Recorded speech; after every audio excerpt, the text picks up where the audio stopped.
Bronny can go in front of ESPN. Nigga, my mama gonna go to war, nigga. I don't give a fuck how old she is or how old I am. So if I got a pops, that nigga gonna do this. Well, he better do this. That's right. Yeah. But now we're opening the door for all of these parents to start coming out and protecting their kids. If you think that's bad, wait till you see Shedeur. Right, it's about to get worse. Deion already doing that. We all saw what we saw. You know what we saw. That's elementary school. No. That's it's like when you a teammate, he push him like, man, like, let's go. He push him like, get off of me. Get off of me. Get off me. No, don't touch me. Was it worth the $30,000? Now? In the moment. In that moment. In the moment. You was up. You remember? Was it bingo night or was it? 44. You know what we do on this show, boy. We flow, boy. But I'm gonna keep it high level. This is gonna just give you the beats. And I give you my opinion at the end on all of these topics. But what's going on, the core issue, is the carriage rights fee. First of all, start off the right way. Exactly. Let me start out like this. This is why I'm broke and you got money. This whole Dak Prescott saga. What are those? On the field, I got metric after metric. He's a winner. Okay, he's number one in all categories for the Dallas Cowboys first 5 seasons. Off the field, unquestionable character. Like, the only thing you got on Dak Prescott is, I am undisputed. Oh, come on. And me playing basketball, and I just want to line up. He's getting up. And show, yeah, we doing this for real. He's first. I want to go rebound. Go rebound. Shoot. This one? Cut that up, baby. This boy, it's wet time. That's what I do. I still don't know why this is a pick, except exceptional play by the defender. Look at that. 2 dudes reaching, and then he comes between them and say, let me split this bunk bed. And I'm out of here. Shotgun snap, slips. Oh, that's something. Sack on your first play ever in the NFL. Y'all know your nightmares came true. You're like, God dang. Oh, yeah, this ain't it. Look at this blitz right here. I mean, he only knows so much what he's reading off stats, off paper. I mean, everything's good on paper. But I would always love to hear it from a player because they play the game. What about a journalist? Like, being real, NARPs are journalists. Like, you're from that pool, right? So imagine somebody just said, you didn't play the game. I don't want to hear it. She would have a living room full of people at about 10 p.m. probably every other Friday or Saturday. Come up here and I already know what they want, and I got to sing whatever song I got. Did you say song. Sing, not rap? You said sing, huh? Sing. Yeah, they ain't trying to hear no rap. They ain't trying to hear no rap. Yeah. Well, you think you can do something with that? Hey man, Michael Jordan too light in the tail. Okay, you know what? Big dog? Yes. I ain't light in the tail. If you want some of this, let's go one-on-one right now. Let's get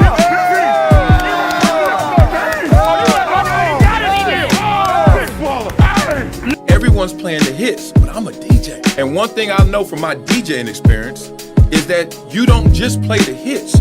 You play things that people haven't found out about yet. Discovery. Not up to me. I don't have this ego where I'm a buck, talk trash, and be like, yo, I don't like this. I'm gonna be like this.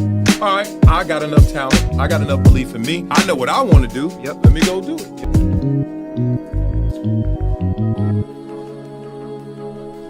Oh, let's fade to black. Blah, blah, blah,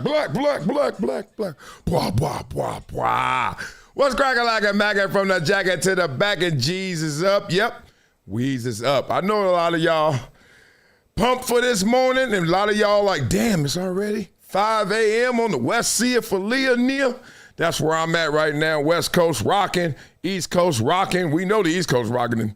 Y'all got a parade today? We're going to get into that and more. Make sure you guys love this channel by liking this video, subscribing to the channel, become a member, and get into that super chat, and then we gonna chop it up. That's what we do on this show. Love for all you guys, man. We got to talk about headline stories. Skip Bayless got LeBron James going to the Spurs, and we're gonna dive deep into that as we talk about LeBron also with the Lakers and trying to get that max contract. Some people saying you better get it. Some people laughing at that situation.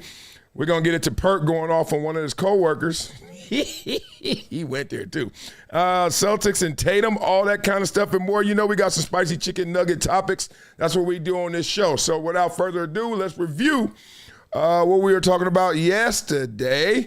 And from yesterday, we had one of our topics, which is the biggest problem, Shedeur Sanders being undermined, according to Colin Cowherd, by his own daddy. Yeah, daddy doesn't know best, as they say. So what did y'all have to say about that? I love to give you guys some credit, some response, some deeper thought on some of these topics, because even though I'm long-winded, I don't always say it all because there are more topics to get to. So y'all say, you ain't got all the answers, Sway. Oh, that was a joke when we were talking.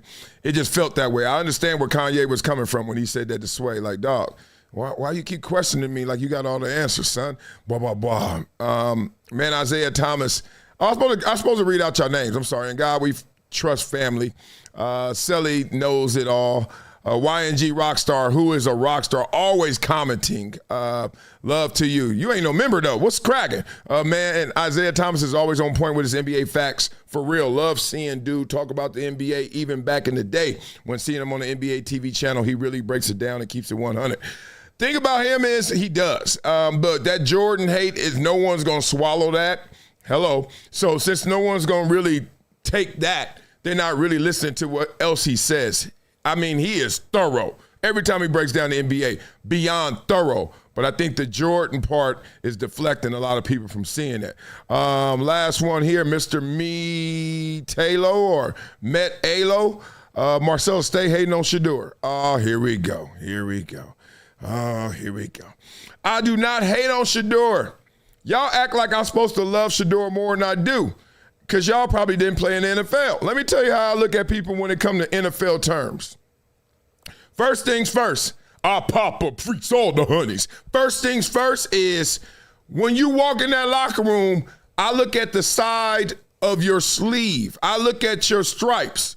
Oh, you a fifth rounder? Psh, you boo-boo juice to me. I mean, real spit.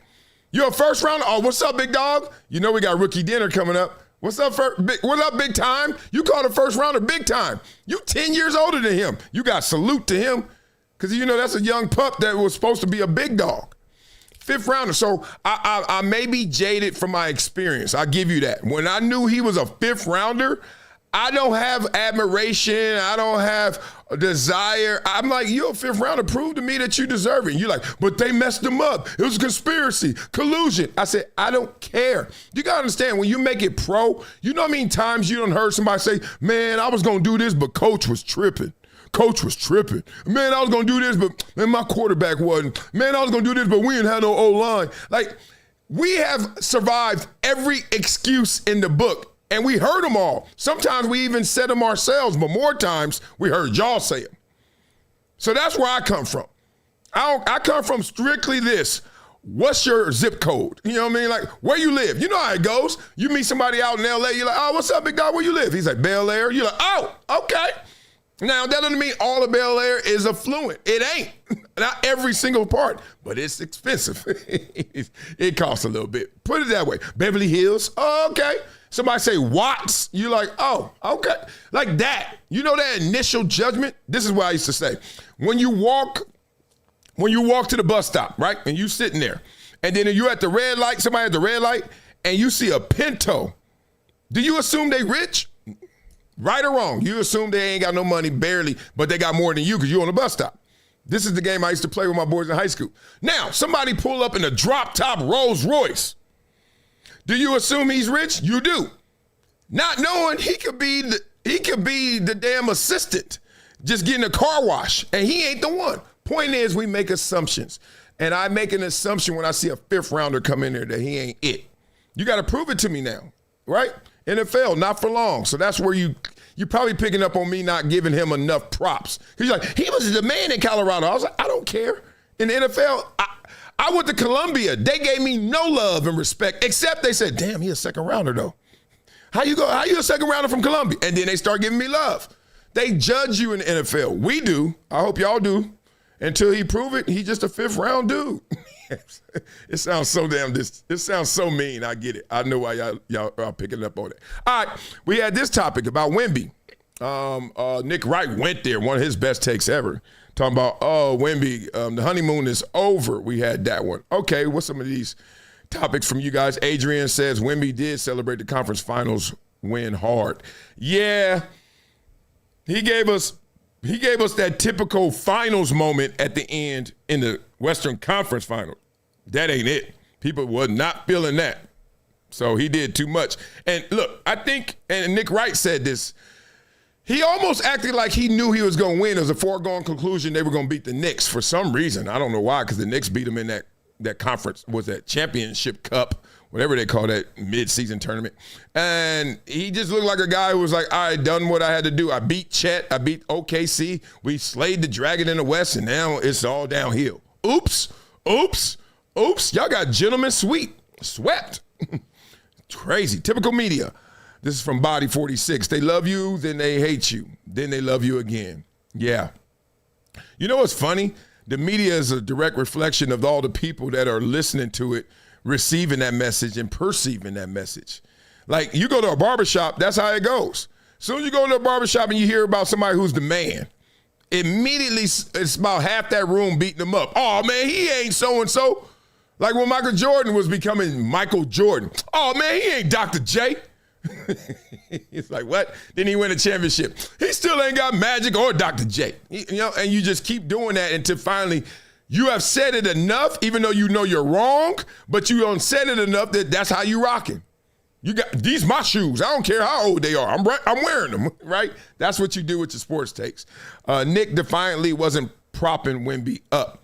I've been hearing that. People are saying that since he on the clutch payroll, that's what everyone is claiming, that he over here just hating. Can y'all stop? Can someone have an original thought that ain't about your thoughts? I understand projection. You understand it too. But let's talk about projection, which means you are mapping your thoughts onto someone else's problems, on their world. You really don't know motivations. We don't. We act like we do, and that's called projections. I don't know what you're thinking. I really don't. Give it to you like this. My kids, my itty bitties and I, we always play this game because I always make them, and I mean make them, talk through their problems. And I tell them, look, you got two sides of your brain, an emotional side and a logical side. I understand you're young, so you're going to lean emotionally. I need you to start leaning as soon as you can, like this moment, into your logical side. So basically, I'm trying to make them more masculine. And then the reason I'm trying to make them more masculine is because this world is feminizing us, men and women. It makes everybody want to feel stuff. That's fine, but I think it's an overcorrection. So in the moment, this happened last night. My daughter got stuck on her math workbook and starts to cry. And I'm looking at her, I'm like, why are you crying? She doesn't want to tell me. I said, look, that workbook that you are crying over doesn't care at all about you. It will outlive you, stay on that same page, and be here to the day you die, then your kids. So now we got a choice to make. Let's stop being so emotional about this. What's the problem? I don't know how to do it. I said, so why are you crying over it? I'm crying over it because it's hard. I said, no, it's not hard. You just haven't practiced it enough. That's why I tell my kids, every time I hear the word hard, I say, no. You just haven't practiced it enough. Now, if something is difficult, what's your options? What are your options? I said, just ask for help. Stop caring about if you look smart, you look dumb, you're embarrassed. Who cares? Because the book doesn't care. So I need you to find a way out. Y'all go to Dave & Buster's, I can just say, here we go, here's your card, and they run for 3 hours. They don't need any help. Every issue, every hiccup, every hurdle in their way, they figure it out. I said, you know why? Because you want to. I said, here on this workbook, you don't want to do this work right now, so now you're going to sit here and cry about it. I said, we ain't doing that. I took y'all into my home last night, real. So I said, that's the same thing with this. Dog, when you're projecting, you be thinking, oh, this is what you're doing. So we play the game. What am I thinking? Go right now. Everybody out there, beat up in the comments. What am I thinking? I'm thinking about green and black olives. Not a single one of y'all thought that. See what I'm saying? Like, I don't know what you're thinking, but you can see what I'm doing. I'm talking to you. Y'all listening to me. We rocking together. Doing and thinking, completely different worlds at times. What Nick Wright is doing is giving you his take. What he's thinking, you don't know. Stop trying to act like you do. Took you around the world with that one, just to let you know. I got your back, Nick, right? Because people do that to me all the time. Be like, Marcellus, why you always... I say, I don't always do anything. I wish I did. I don't always do a damn thing. I really don't. I listen, I hear the question, and I go. I try not to project. I try not. I know I'm guilty. But I try not to project. But y'all always projecting. Stop. Slow down. Okay, let's get to this one. Last one. This got heated. Oh, this is D.L. Hughley gatekeeping, telling Stephen A. Smith and Jay Williams basically, hey, y'all can't like that UFC Freedom 250. Y'all can't like that racist stuff or whatever they were saying. You know how the gatekeepers go. You can't be black and like the UFC when it's at the White House. You know what I mean? Like, what? What is that? Bad timing. Sorry. So let's get into this. A letter to Marcellus Wiley, man of faith, 75. Oh, he got my jersey number. I should listen to this. Oh, he looked like that. He looked like that dude that was on Living Color. My brother. Let's go. A letter to Marcellus Wiley. Here's what I noticed about you. My dear, oh, we got to read more. I hope it ain't a book. Please don't be it's a book, damn it. I can't do this. Well, I can't. I don't know. Here's what I noticed about you, my dear brother. In one breath, you project the image of being about unity, independent thought, and not letting politics divide us. Okay, that sentence right there is a contradiction in itself. The image of being about unity. I am about unity, but I only want to unite with people of like minds, like-minded people, like-hearted people. Like we got the same kind of heart, same kind of character, same kind of spirit, same kind of mindset, mentality. I want to unify in that way. I do not want unity based on color. Because if I say that, then all black people unite. Then guess what I'm also activating? All white people unite. All brown people unite. Uh-oh. I've been through too many race wars in school. I don't want that. I don't want none of that. I don't. I want people who rock together to rock together. I don't care what color you roll with. I care about if you got the same mind as me. So you got me twisted. I'm not of the old school thought that if you look like me or if I say you my color, we together. I don't do that. I say if we talk, if we align, we're together. So that's going to look crazy. I look like a rainbow coalition, and I don't care. Independent thought, of course, everything should be independent thought. I got a piece of something that you don't have, and vice versa. Let's borrow from each other and not letting politics divide us. Yep, I don't care. Like, I can talk politics, but I stopped doing it because people can't receive it well. People get in their emotions. I don't care. You can tell me all you want to tell me about Hillary Clinton, all about Trump, all about Obama. Guess what I'm going to say? Okay, and like, it ain't that deep. You went into the voter booth and came back out. You still my homeboy. I'm not mad at you. You are. So that's why I can't deal with you. But in another breath, a lot of your commentary contributes to the same division you claim to be against. Don't try to blame Ice Cube for drive-bys. Don't try to blame NWA for gangster rap, and all of a sudden that turns the hood violent. Don't do that. I don't believe that. Jason Whitlock does, and others do. I don't believe that. Because I listen to every single NWA song more than anybody who has ever lived on this planet outside of the NWA and Dr. Dre. I have listened to more of their music than anybody. I ain't shot nobody. I ain't even think about shooting somebody. I don't play that game. But I hear you. You may not call yourself a right-winger, and that's your business, but your commentary often comes across heavily slanted against liberals, leftists, Democrats, and black people who speak on racism or injustice in ways you don't agree with. You know what's so crazy about this world? That there is a greater force, whether you believe in God or not. There's a universe, and whatever you want to call it. But you see what I'm drinking from right now, which is crazy? And I promise you I didn't put this together. This is no coincidence. This is a coincidence. This is no correlation. I didn't try to make this happen. Cause I didn't know this comment was there. Yang. You know what this is? This is a Yang Gang cup. You know who Andrew Yang is? The guy I wanted to vote for, but he didn't make it to the DNC. he didn't get all the way. Right? That was I think it was Clinton year. I'm not sure.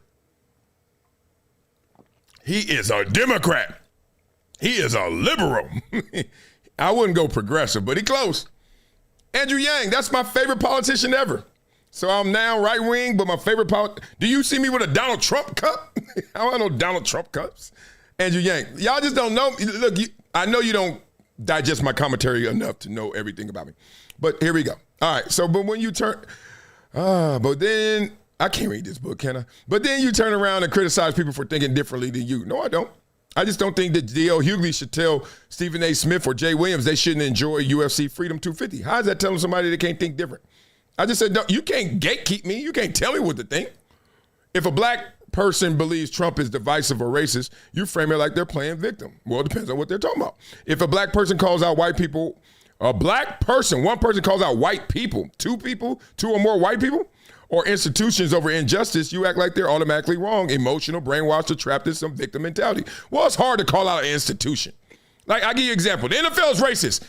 I hear that all the time. I'm like, okay, well, they got a weird way of showing it because they made me feel a lot of love in their racist behavior. Oh, but look what they did to Kaepernick. I was like, what did Kaepernick do to Kaepernick? You ever ask yourself that? What did Cap do to Cap first?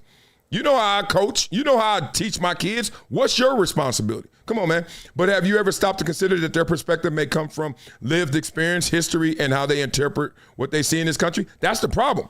I don't mind if where you're coming from is from lived experience. It's just how much are you borrowing from history? Somebody said this yesterday. I think Charleston White. He was like, y'all walking around here, black people, like y'all seen somebody hanging from a tree yesterday. I was like, damn. I mean, but y'all know how Charleston White talks. But he got a point. Like, dog, you trying to borrow your granddaddy's pain. Your granddaddy lived through it and you saying, ouch. That didn't happen to you. I'm just saying refresh, reboot, refresh the browser. As you see this world, your experiences is your expertise. But everything else, refresh the browser, brother. All right, you don't have to agree with them, but dismissing their view while low-key demanding respect for yours is not unity. Now you're just trying to put words together that sound great. That doesn't add together. That's selective tolerance. I like that, though. The truth is you are no more right than the people you criticize. You have your perspective. They have theirs. None of us are the most high. I never say that. You just think that. This is like when people say, oh, you think you smart. It's because you actually sound smart to them. And they mad that they don't sound as smart. So they be like, oh, you think you smart. I said, I ain't never said I was smart. You did. Oh, you act like I'm scared of you. You are. You just said it. Like, I have not said man, I know all the tricks because I've been on both sides. I've been the one who could punk you, and I've been the one got punked. So I've seen it. I'm like, hey, cats come up to me and they got a little smoke in their face. I'm like, come on, dog. And be like, oh, you act like somebody's scared of you, Wiley. You are. It's okay. It's okay. I have not said nothing about it. None of us sees the full picture. We are all flawed human beings looking through limited perception, shaped by our experiences, biases, fears, politics, and personal beliefs. Here's a disclaimer. Anybody else write anything this long again, I'm skipping it. Don't, this is too much. That's why the holier than thou approach doesn't land with me. It doesn't? You wrote a book about it? You stop lying to me. You love this shit. Oh, let me stop. You can't preach unity while, I don't preach unity. Not the way you saying it. I don't preach unity. I just say either we agree or respectfully disagree. Golly, you putting words in my mouth. You can't preach unity while constantly talking down to people who don't see the world the way you do. I don't. You can't say don't divide us. I don't say that. While I add and fuel the division. What do you mean? I don't even believe in power to the people. I believe power to the person.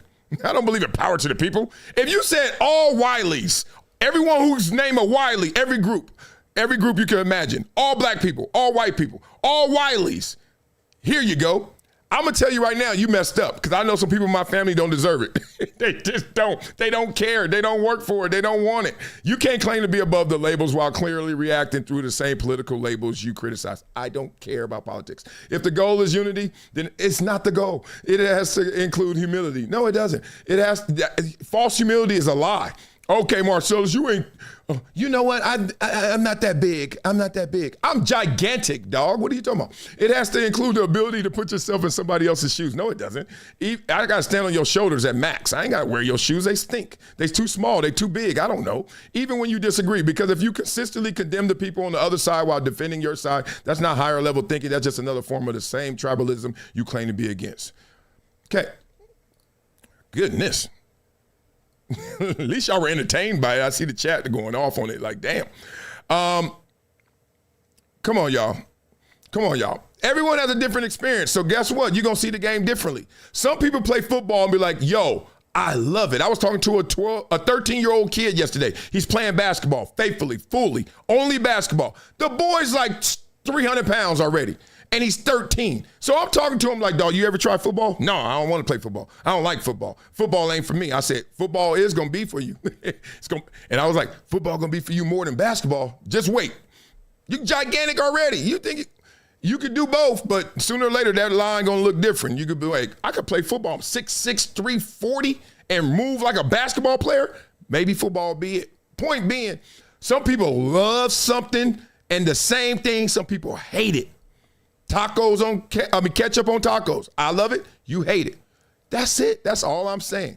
That's all I'm saying. So beat it up in the comments. Let me know what you guys are thinking as we get into the show deeper now, because we know we got a party. Why are we partying? Because it's a parade, baby.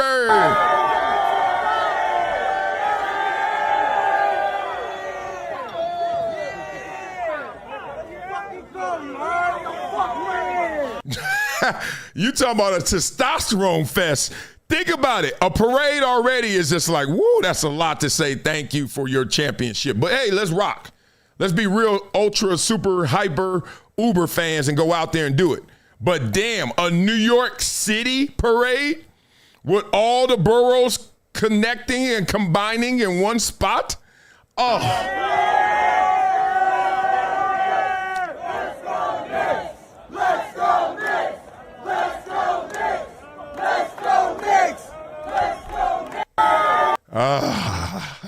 That's tough. Oh, man, they are out there early in the morning getting ready. I am not the one. I am not the one. I'm not the one. I'm not doing that. I'm not doing that early stuff. But I'm not that spirit, and I respect fully that spirit. I saw at Trader Joe's, they have some new bag coming out, and the lines around the corner everywhere you look. I'm not the one. I love NWA, but if they had one more concert and tickets go on sale at 8 a.m., I'm not getting up the night before at 8 p.m. and standing in front of the line. I'm not the one. I'm not bougie either. I just don't want to do it that bad. I want to do it. I just ain't going through that. Okay, simple as that. All right, let's talk about some other things that people go through just to get there. Like a lot of y'all talking about reclassification. Getting held back. Y'all remember back in the days we was talking about, oh, that boy got held back. Now they say that you got reclassified. All these stupid PC words. Whatever. The kid was in the 8th grade twice. Like, all right? So let's go to John Brown. Y'all know who he is, the father of Amon-Ra, St. Brown, and all them other great kids he done made. Let's see what he breaking down. Back. Most parents don't hold kids back. But what is that? That's the worst thing you could do. Now, and a lot of people here say, Mr. Brown's crazy. No, I'm not. Because here's what happens. If you hold a kid back, he knows that you don't believe in him. Why am I playing with younger little kids? I must not be good enough. He won't say it to you, but he knows it in his mind. You don't want that switch to go on. That's not always the case. That's not an absolute. There are some exceptions to it. But yeah, if your kid struggles at the level that they're in, and then you say, let's do that level again, every single kid is smart enough to put those things together and say, oh, I must not be good enough yet. The yet is fine, as long as you say yet. If the kid just say, I'm not good enough, and doesn't say yet, you got a problem. But then he goes back, and then he's going to be better at it. So there are some exceptions. Make him play up. Okay, so let me ask you another question then. If we're talking about hold him back. So he's in 8th grade. He's the youngest in the class because he skipped a grade in kindergarten. So he's 13. All his friends are 14. That boy look bigger than his daddy already. That's a big old... Let me stop. A whole year younger. Oh, good question. Okay, let's say he's scheduled to graduate at 17 out of high school. Mm-hmm. Okay, I would hold him back. That's not holding him back. That's putting him in his right grade. Don't hold. Yes, blah, blah, blah. Thank you. That's one of the exceptions. That's why I was hoping you were going to say that. It's called like even a red shirt year. It's okay. I know a lot of parents that have got caught in one stream or the other. One stream is, I got this smart little kid. Oh my God, they're so advanced. Oh, they're killing kindergarten. Forget 1st grade. Let's just skip it. Okay, that's great.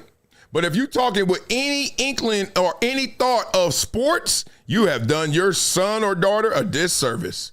Because you got to remember, when they turn 10 and they're playing against a 9-year-old, they got 10% more of life lived than that 9-year-old. 10% of their life. That's a lot. The gap gets slimmer as you get older. When you're younger, It's a lot because of the prime, right? You only got 10 years and I got 10. Imagine that. I got 10 and you have 9. It's a lot. Then when you get older, it's a gap too in the pros, 22 to, you could be 45, right? But there's diminishing returns after about 28, 30 years old. It starts going like that. So it's not as crazy. It's not percentage-wise as crazy. So you got to remember when you're developing, any degree of difference when you're developing is tough. So don't make it harder on yourself. I was a young kid. So I was young, 17 when I graduated. Yep. And then I get to college, I redshirt. I have a 5th year, right? So I sit out 1 year. So I got to catch up. I got to get back in balance. But without that, I would have been like, I'm going to the NFL. I've been a Shedeur. I would have been drafted low, if not drafted at all. Me from Columbia, and I came out a year early? Are you kidding me? There's no chance. There's no way that's going to work out well. So let's keep going around this world right here in the sports world. Make sure you like this video, subscribe to this channel, become a member, hit the super chat. We're going to talk about a lot of basketballs coming up, including Skip Bayless saying LeBron should go to the Spurs, but then everyone talking about the max deal he going to get from them Lakers, etc. We should get into all of that. Let me just get to this one quick because this is crazy. Daniel Cormier, he got trolled. I think he got, what do they call it, cyber hacked? And Eric Trump DMing each other before the UFC Freedom 250. Are any of the fights tomorrow rigged? So this is what happened. Allegedly, this comes out. Basically, they asking each other, it's really Eric Trump, and this is supposed to be fake, like somebody hacked him. Eric Trump asking him, is any of these fights rigged? I'll just cut to the chase. Are any of the fights tomorrow rigged? I've been eyeing the Lopez fight, and I think an upset would be too unrealistic. So it's gotten to the point where Daniel Cormier is cursing out reporters and stuff and writing tweets like this. I'm probably going to get a lot of flack for bringing this to light. However, I refuse to stay silent. The UFC is a sport that I'm deeply passionate about. I will not tolerate this type of insider behavior. Shame on anyone trying to ruin this beautiful event. Right. Well, you better not say beautiful too loud because D.L. Hughley going to hear it, and you can't be happy watching UFC while being black. That to me is just so ignorant. I just laugh when people try to make it more too, and then they start talking about unity and dog, I just like the fights. God dang. Oh, well, they were at the White House. So what? I don't hate the White House. Maybe you hate who's in there. That's you. Don't watch the fight. That's why they ain't get 8 billion views. They only got a few 100 million because everybody ain't watching it. So silly. Don't let nobody tell you what to like, dog. If what you like ain't hurting nobody, like just tell them next conversation, sir. Next conversation. Let's get to the next conversation as well. It's about LeBron James getting that max deal. Is LeBron gonna get a max at 42? Interested to see how this thing plays out. It is. Meanwhile, the Warriors are prepared to offer LeBron a $15 million non-taxpayer mid-level exception per Anthony Slater. Warriors. What y'all think? Y'all getting a hometown discount and y'all ain't my hometown? Or y'all getting a Curry Chef discount? That's my rival. What are you doing? $15 million. Man, that ain't no money. That's $7 million in LA, in California. Hold on, 15 million what? Pounds. You might be talking about for an appearance in the Bay Area. Autograph signing? Hey, Ocho. Oh, that's what I'm saying. Hell, Brian ain't signing that for the go. Man, please. I looked this up yesterday. Let's do some fast math. LeBron's a billionaire. Let's act like he's got $1 billion liquid somewhere in some account. $1 billion. He got more in net worth, but I don't know how much money. Billionaire. You're a billionaire. And I looked it up the last 5 years. S&P stock market has gone up 14%. So let's keep it clean. Let's just say 10%, even though 14 is still clean. It's $140 million. Or $140 million he makes in investment interests a year. And you try to tell me to go play basketball, hurt my old ass 42-year-old knees and Achilles, put that on the line for 15? Continue talking. Now, in Miami or Tennessee, somewhere they ain't got no taxes, that might be pretty, 6, 10, that's 6, 3. That's $11, $12 million. But in California, right? What is Man, 13.5% plus 30? Oh, no, man. And then by the time you put FICA and Medicare, man, no. Yeah, because basically, look, 13% of what, $15 million is 1.8 in that world. So now you're down to 13 something. And then you ain't even talking about the feds, which is another third of that. So you're talking about 4.5. You down to no. They done took 54, 52, 53% of my money. Hell no. Hey, I don't even see it no damn where. I don't see LeBron taking that money no damn where. 50 now. Wow. Y'all know I love Joe Johnson. He gonna give you a whole lot of fish sandwich. Whatever you talking about. Yeah. All love. All right, well, LeBron ain't gonna do that deal. We know damn well he ain't gonna go stay for no mid-level. You imagine he try to stay in a GOAT debate and you taking mid-level exceptions for $15 million. I can hear them Jordan fans and Jordan stands right now like, Jordan would never. You're right. Jordan would never take that amount of money for his time, his era. He would just say, I'm going to retire again. Like, I'm done again. This is my third retirement, y'all. He like Too Short. You know how Too Short always say, this is my last album. He been saying that since 1997 and come out with a new album every week. That's like Jordan just retiring. I'll be back. I'll retire. I'll come back. You imagine if LeBron James in this era of social media retired and came back, regardless of the reason. For all you Jordan people out there, and I got to call you Jordan people just for this conversation. And then came back and then retired again. And then came back. Oh, man, y'all would destroy LeBron James. So what are the Lakers thinking? What are their options? Maybe the sea is opening at the World Cup on Fox, but the door may be closing on what the Lakers can do in free agency because the story this morning is LeBron and the Lakers, they're talking. You know what's crazy? This is such a difficult decision for all because you can't, like a contract is a bank. Like you're banking on something, you're investing in something, you believe in something. You've seen it in the past and you think it's going to happen going forward. And even more so, you're paying for past services, but more so for future services. But then he's 42. He's going to be 42. And you can't bet on him that long. And then you're holding your breath even as you bet because you're like, is he just going to disintegrate running up the court one time? Like just 42. Like, is he finally going to get the memo from God that Father Time's undefeated? And then he going to stick it. He going to put that sticky note on his back. There go your back. Remember last year, sciatica? LeBron got sciatica, which is one of them vague ass, like, you got nerve damage damn near. You gonna get another one of them? Come on, man. And we've got new owners for the Lakers, and they have a lot of lettuce. The Dodgers owners. But they're also discovering that the NBA of all of our pro leagues is the hardest. It's an incremental league.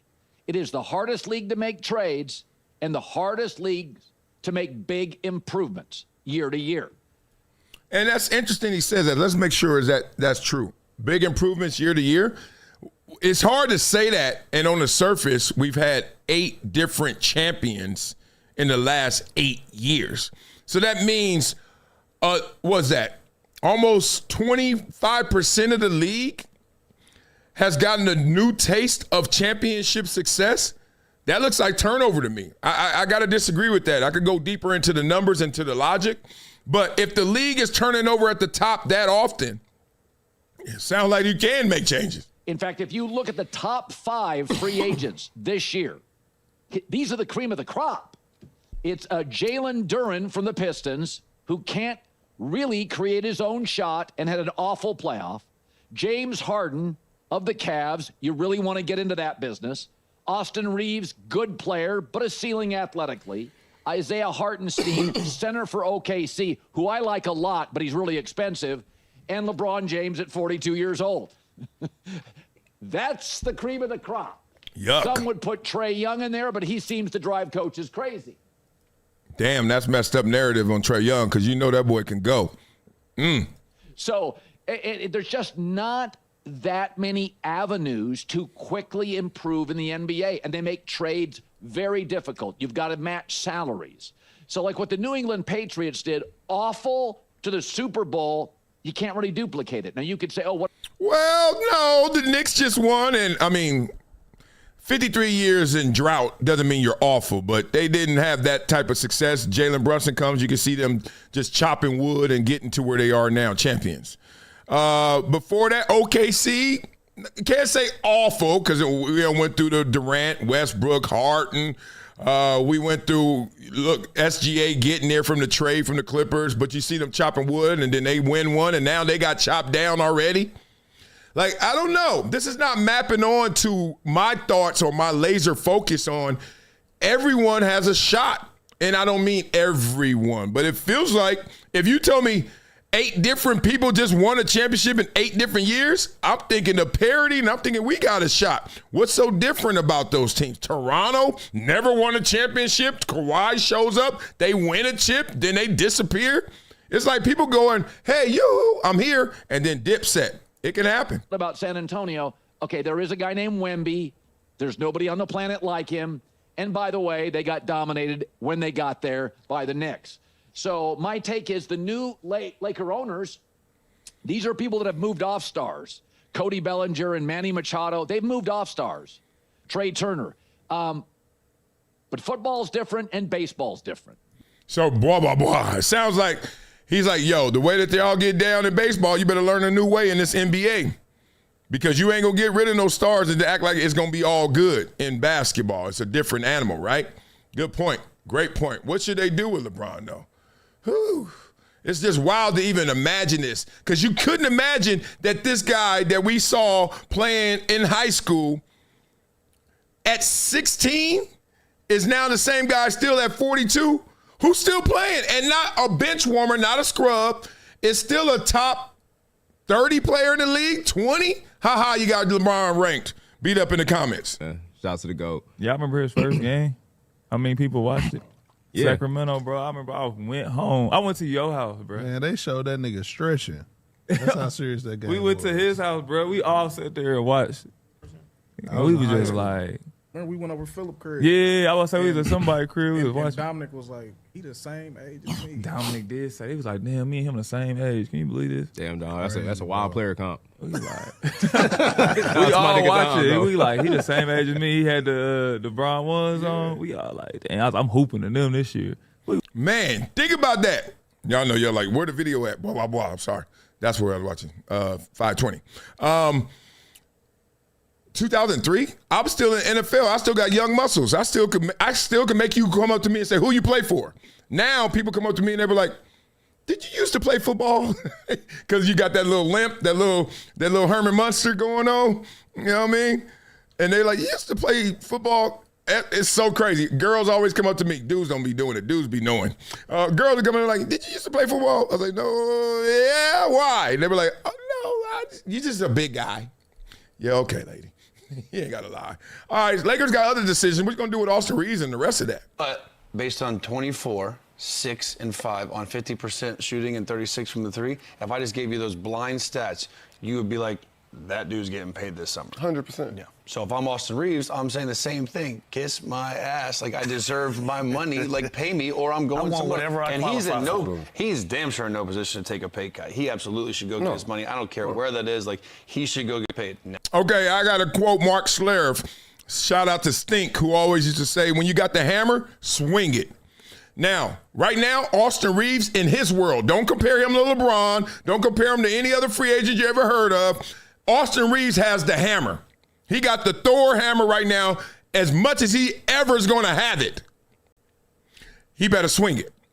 Even if that means you got to go play in Utah, New Orleans, I don't care where you got to go. Go. Because you ain't getting this dough again. More than likely. I can't imagine it. Because it just all worked out too well for you. You're never going to be a 1 on the team. No one's ever going to make Austin Reaves their 1, like they're Luka. So then you're going to be a 2. And right now you're somewhere dangling between a 2 and a 3 on the team, and they're 6-man. But they like, you too good for the 6-man, and you probably better than the 3rd option. But are you really the 2nd option? Right? So that's where you are. Swing that hammer and get your money, boo-boo. If not, You're going to always be, it's like, I've seen this happen before. Kasim Osgood, if you know who that is, used to play special teams, one of the best special teams NFL players in history. Shout out to the young homie. But he came in and he was such a good special teams player, he ended up playing some receiver, even though all of them played receiver in college. And then he started getting some receiver stuff. There's a certain moment where you're like, this crescendoed. I got to get paid right now. If you don't, that money behind you. That money underneath you, it ain't in your pockets. So I get him with Austin Reaves. You better swing, brother. Now his life is better in LA. His life is he is loved here. But does that mean I should take a pay cut? Like, this is a small window. I always say that cats can make the most money possible. Like, no, LeBron makes kind of sense. But if I'm either of them, I don't owe these people nothing. Let me ask you this though: if you're Austin Reaves, right, and you build your career up and you're a fan favorite, and then all of a sudden the Lakers give you max money, your expectation level changes and the honeymoon is over. How does that change the dynamic of Austin Reaves being one of the best players for the Lakers? First of all, Michelle Beadle, watch out, Mama Beads. I see you, Lou Will. Lemon Pepper Lou is hosting this show. That was an amazing question. But more importantly, we just saw the answer. Let's see if he goes there. We just saw the answer to this. Well, especially nowadays, social media, like all the coverage, especially that the Lakers are going to get. If he goes to Washington and signs a max deal and he's not great as a done here, no one's going to care. If he signs a max deal and he struggles and he has one off night, he's going to get crucified in the media. That comes with the expectation of being a Laker. That comes with the expectation of being a max player. I think for that reason, it would help a little bit. But even if he's making, let's say, 42 instead of 48 or whatever it is, people are still going to want him to be better than 24, 5, and 4. And so, like, especially now he's making more money, which fans and media don't understand. You get paid based on what you did, not what you're going to do. And I think that's... Not necessarily, because if you look at absolute numbers at a time, it's not congruent. So basically, I could give you two different players. You ready? What you did and what you're going to do. There's two players. We used to play this game all the time. It's 15 sacks, right? I'm a DN. I got 15 sacks. You're a DN. You got 15 sacks. It's time for both of us to get paid. Who are you paying? We got the same amount. He just said you get paid for what you did. We both got 15 sacks. But you got 10 sacks your first year, 5 your second year, and none last year. I got none my first year, 5 my second year, and 10 last year. Who are they paying more? We did the same thing. So it's not that. They do actually forecast your money. They be like, all right, you did this, but also I think he's going to do more. So the trends do matter. Why he deserves his contract, with hopes that he continues to do that and stay around that or get a little better and hopefully stay healthy. But there's definitely going to be more expectation, more pressure, and more media scrutiny and coverage on him personally once he signs this big deal. Because if it's max, a little bit less than max, it doesn't matter. He's going to be under a magnifying glass for the rest of his career because they're going to expect him to be great on that contract. It's a lot of money. Like, think about De'Aaron Fox right now. If he was making $10 million in this finals, no one would talk about it. He's making 58. People want his head. They want, yeah. Blah, blah, blah. He went there at the end. De'Aaron Fox. Boy, they out there rotisserie chicken in his ass because how much you make? How many times we seen a breakdown image of De'Aaron Fox, his face, and then money starts September 2026. 58 million, 59 million, 4 year, 228, and they on his head. You can't make an errant pass. Meanwhile, they're on Wembyama's head, and he made some of them bad plays down the stretch. Jalen Brunson's head, he made bad plays down the stretch. Everybody gets it. No one is absolved of criticism. No one. LeBron, Jordan, they used to kill Jordan his first 7 years. He's selfish. He'll never win this way, his style of play. Like, if you're old enough to remember that. They're not going to give it to you in highlights. They're not going to give it to you back in revising history, looking back. You're not going to get it in the Last Dance documentary. But if you live through it, you remember them talking trash about Jordan. Real spit. That's why I actually feel good for LeBron. I say once you get away, the heart will grow fonder. Once you really retire and we get a little distance, I think they're going to stop hating on LeBron as much as they do. Just my opinion. Whatever that is. And look, LeBron's not absolved from it as well. All right. Let's get into it. Beat it up in the comments. Let me know what you guys thinking. Like this video. We don't. Oh, we don't. Yes, you are. Like this video. Subscribe to the channel. Become a member. Go to the super chat. We got a lot more basketball talk. I'm tired of teasing stuff, but y'all know we got a lot to talk about. We're going to talk about the Celtics and that team. They're going to break up Jason Tatum. They're going to break up Jaylen Brown. They're bringing in Giannis. We got to talk through that. Perk going off of one of his coworkers who said one of the most NARPish things I've ever heard. And if you don't know what a NARP is, it's a non-athletic regular person. That's what my daughter told me when she went to UConn. We driving around UConn one day. She ran on the track team. And it's crazy if you go to UConn, like schools like that, any school. I saw it at USC this weekend. Them dudes that be on the basketball team, I saw this dude on a bird scooter with his girlfriend holding on to him. They both play basketball, you could tell. They got on all the school issue stuff. He like 6'8" already. Then he on a bird, he's 6'11", and she all big too, and they just holding. I was like, this looks like higher learning or something crazy. But the point is, everyone else on that campus that ain't a baller, they call them NARPs, non-athletic regular people. I was like, what? I thought that was the most like, that was the biggest diss that qualified for something you could just say normally. Like, you know how you can't say the F word no more and you can't say a lot of words? That word gonna live forever, NARP. But that ain't right. That should be worse than the F word. You call me a non-athletic regular person? Jesus. Oh, that's so crazy. But yeah, that's how they get down. Keep going. We disagree with you with Kevin Durant and playing with the Bulls and on the Bulls, and he would have won 6 championships if he was on that team. And we got to call right away. It got to be right away. What is this about? It's like, well, why don't you come on the show? Yes, I'm coming on the show, and I will tell you, and I'm gonna bring it. And I'm like, yeah, okay, but I'm just wondering by set design, what was the starting point of this? Like, this is the most random set with these dudes. Keep going though. They dropping games and jewels in it. I've been thinking too now, and I still disagree with you. Okay, and I want. Tell me why you the reason why you was telling me that. Me too. I disagree too. I disagree too. So we talk about culture, and I'm gonna start with the word culture first, because here in Detroit we got a culture. Right. Facts. You got to be a certain way to play here. Right. Everybody can't play here. Right. I don't care how good you are. Right. How pretty your jump shot is. How high you jump and all that. This place ain't for everybody. Right. Exactly. Right. You hear that a lot, and I always question that because I don't believe that. Look, the most finesse, like jump shot pretty, like AJ, what's his name? Abenzaya, who's coming out now from BYU. If he came to Detroit would adapt. You ain't got to be rough and rugged always in Detroit. It's weird. Like, are you the label or is the label on you? That's what I'm just thinking. Ben Wallace can get off here. Baby. Ben Wallace in another city, may not be in the Hall of Fame. Ben Wallace in Detroit, oh, that's all dude. Right. Bill Laimbeer in Detroit, that's all dude. Bill Laimbeer in another city, he all right, you know? Right. Now, in Chicago, you bring Kevin Durant from Washington culture, Texas. You put him in Chicago, where me and you grew up. And in the fight that Chicago had to have, right? That gets put in you from a playing standpoint. Now, I'm going to fast forward and say, okay, Kevin Durant with Scottie Pippen,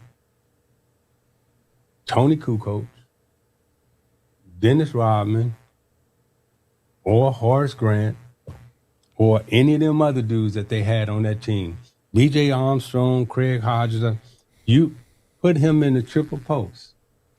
Now, Kevin Durant, arguably the greatest mid-range scorer the league has ever seen. We playing Frankenstein. People get scared when you start doing this. If I replace you with him, what will happen? Someone just said it yesterday. If Jalen Brunson played for OKC and you swap him out with SGA, OKC beats the Spurs. Y'all agree with that? He about to do that right now. Keep going.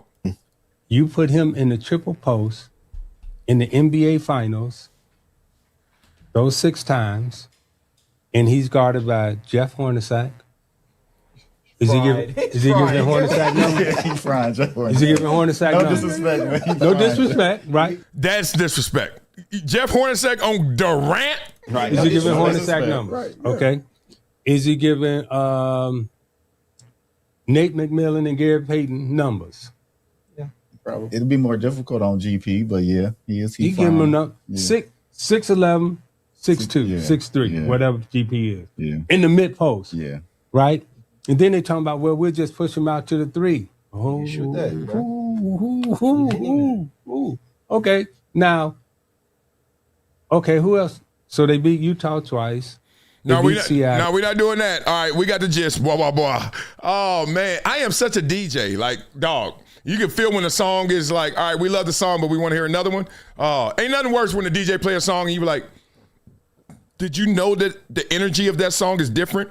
Like, you got to know the energy of a song. It's not just how fast it is, the BPMs. It's none of that. It's like some songs got a mood. Like, a lot of Mobb Deep songs are amazing, but you got to know it's going to make you turn into the dude on the corner. Word up, son. Everybody going to do this. Nobody dancing no more. We like, you know what I mean? But it's a banger. But that's different, even though it's faster than a song by like Bobby Shmurda or something. And he played the hot boy and everybody, you a little more into it. Anyway, let's get more into these sports right here. Keep talking about it. Rich Paul got to say something about the Spurs and how they need to keep it together. We're going to get into the fallout, what happened to the Knicks and Spurs, because, you know, we're in the dog days of summer right now, right? See, all y'all hating on UFC Freedom 250, that was the last thing we had into NFL football. Oh, the World Cup. Man, stop. I can't say that because I only know Messi, Ronaldo. I don't know anyone on the United States team. And literally my son said the same thing. He was like, Daddy, who's on the United States team? I was like, Landon Donovan? I'm like, they need to put them names back out there. I don't know. All the announcers I know from the United States team, I don't know none of the players, but one of them was sick. He had a couple goals, multi-goals. First time we've done that in like 70 years. But I don't know. World Cup, I'm just watching for the fans. I'm watching for the energy. I don't know what's going on outside of Messi and Ronaldo. Can't lie to you. It's just the way the books are now, salaries. And De'Aaron's $229 million max deal starts this summer. I don't think people understand how good the Spurs team was. The Spurs team was they're very, very good. They're really good. And Harper, and the main thing is Harper and Castle will turn into better shooters. One of their Achilles heels is they got super hot from three and then they lost it from three because they're not consistent shooters yet. Well, here's the thing. It's actually when you really take a step back and you blink for a quick second, Fox, Parker, Castle, Leonard, Harper, Ginobili, Wembanyama, Duncan. Right. It's just that framework all over again and in you're a way. You're missing a big one. Careful of the framework thing. This is what got Golden State and Cleveland caught up. If you follow the beats of this, remember when Miami, they had the Heatles, right? Dwayne Wade, LeBron James. They supposed to go at it for not 8, not 9, not 10 years. Y'all remember that? Then what happened? Dwayne Wade started talking about, my body a little bit off. And then he started taking a little step backwards. They had their little point of contention at first. This is Wade County. No, I'm King James. They got through that. They lost half of the championships they were in, right? So then LeBron is sitting there smart like LeBron is. Remember? Dwayne Wade had to chase them all around the world because it was the Olympic year or something. And LeBron was in Brazil or somewhere. And Dwayne Wade didn't know where he was going to go. Is LeBron coming back or not? Y'all remember all this? Yeah. And then LeBron like, you know what? I got a DM from some young pup named Kyrie Irving that I know in Cleveland where I'm from. And I owe Cleveland a chip because we got there, but I ain't had no teammates and we lost. I'm going to go back home because young Kyrie, can't lie to you, Dwayne Wade, I love you. He got more future than you right now. And I think he probably got more present. So me and him going to do better than me and you. Peace. Left Dwayne Wade out to dry, went back to Cleveland, got that chip, but he went back to Cleveland thinking, okay, we're going to have to face the Spurs. We're going to have to design a team for the Spurs. So then what happened? Kevin Love, he designed a team for the Spurs. Kevin Love, Kyrie, LeBron, sick. But that's not the same as what he just left with the Heatles. All three of them dudes could run. He looks up. It ain't about the Spurs no more. It's about Golden State. And he like, damn it. I designed the wrong house. This ain't how I'm living. And then they they got one. They couldn't hang with Golden State. Golden State's like, oh, y'all trying to beat the Spurs? They ain't the problem. We are. That's why I'm saying be careful, Rich Paul. You're drawing up this old archetype that's based off of the old Spurs, and you basing it off of the Knicks now and OKC now. We don't know who coming. We don't know what's next. 8 championships, 8 different champions in the last 8 years. Kawhi. I said Castle Kawhi. Oh, you said Castle Kawhi? I said Leonard. But Leonard. Yes. Yeah. Yes. So when you take I was a thinking step, Sugar Ray Leonard, but go ahead, yeah. When you take a step back from that, you kind of get, okay, this is what that could be a glimpse of. Right. Now, if you keep the peanut gallery out of it and everybody's saying, and this is not me being Mr. Bias, so I'm not putting my agent hat on. People have bad series and critique comes in the sport. Like you have to be able to take critique. But again, there's a lot of experts with no decision-making power behind these phones and on social media. But with that being said, you're right. I'm not doing anything with that core group. And you have Johnson. You still have a Carter Bryant who was a rookie, young, coming in. That's the other thing. Carter Bryant's going to be a good player. He's going to be a beast, blah, blah, blah. He's going to be a beast. That boy already jumping out the gym, and he got a little psycho button. You could tell I'll go wherever you need to go, coach. Like, you could tell he front line. He going to be silly. Yeah, they got squad, but De'Aaron Fox, people are talking about trade him and try and get somebody else big time in there. De'Aaron Fox was their dude this year. Don't do that. Don't do that. I don't know. I mean, he didn't have the best series. He had 2 games that were good at least. But he had bad moments. So now it's like, throw the baby out with the bathwater. I don't believe in that, right? Because Wemby had bad moments. Jalen Brunson had bad moments. Everybody has bad moments. It's just, to the victor goes the spoils. Like, all right, y'all won, so now we're going to look past all that. We love you, Josh Hart, again. Y'all won. If the Knicks would have lost that series, Josh Hart could not live in New York. Couldn't live in a tri-state area. It would have been a problem. We'll start with that, with the Knicks beating the Spurs. That was Saturday night.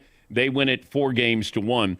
And I think history is probably going to show this as, 4-1, it only went 5.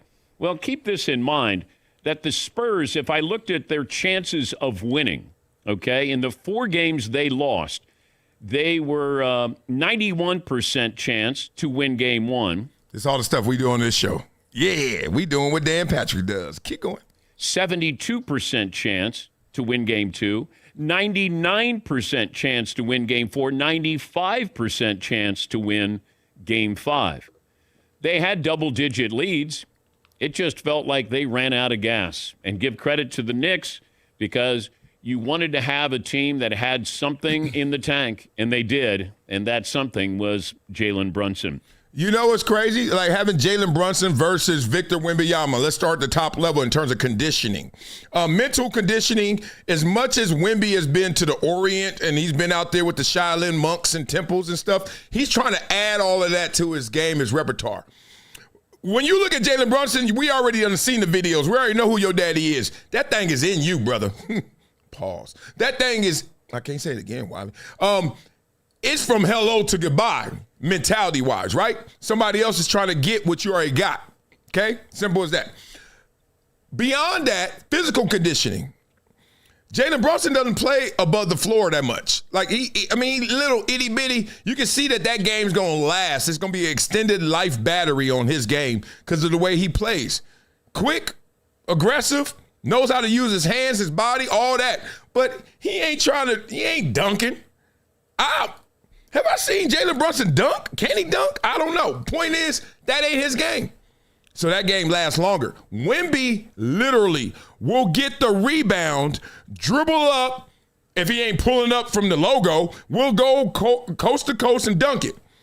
Meanwhile, when you look at him, it looks like he is laboring the entire way. Everything hurts as he's running up and down the court.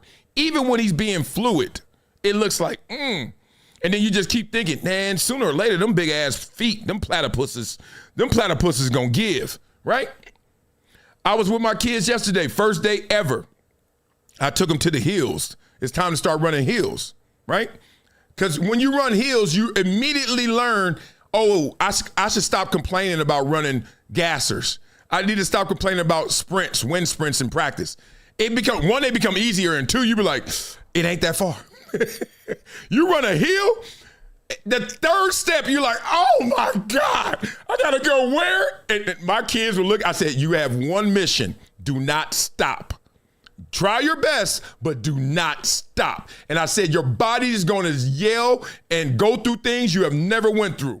They ran, they said, Daddy, my little one, my 6-year-old said, Daddy, my heart is outside my body. I said, what?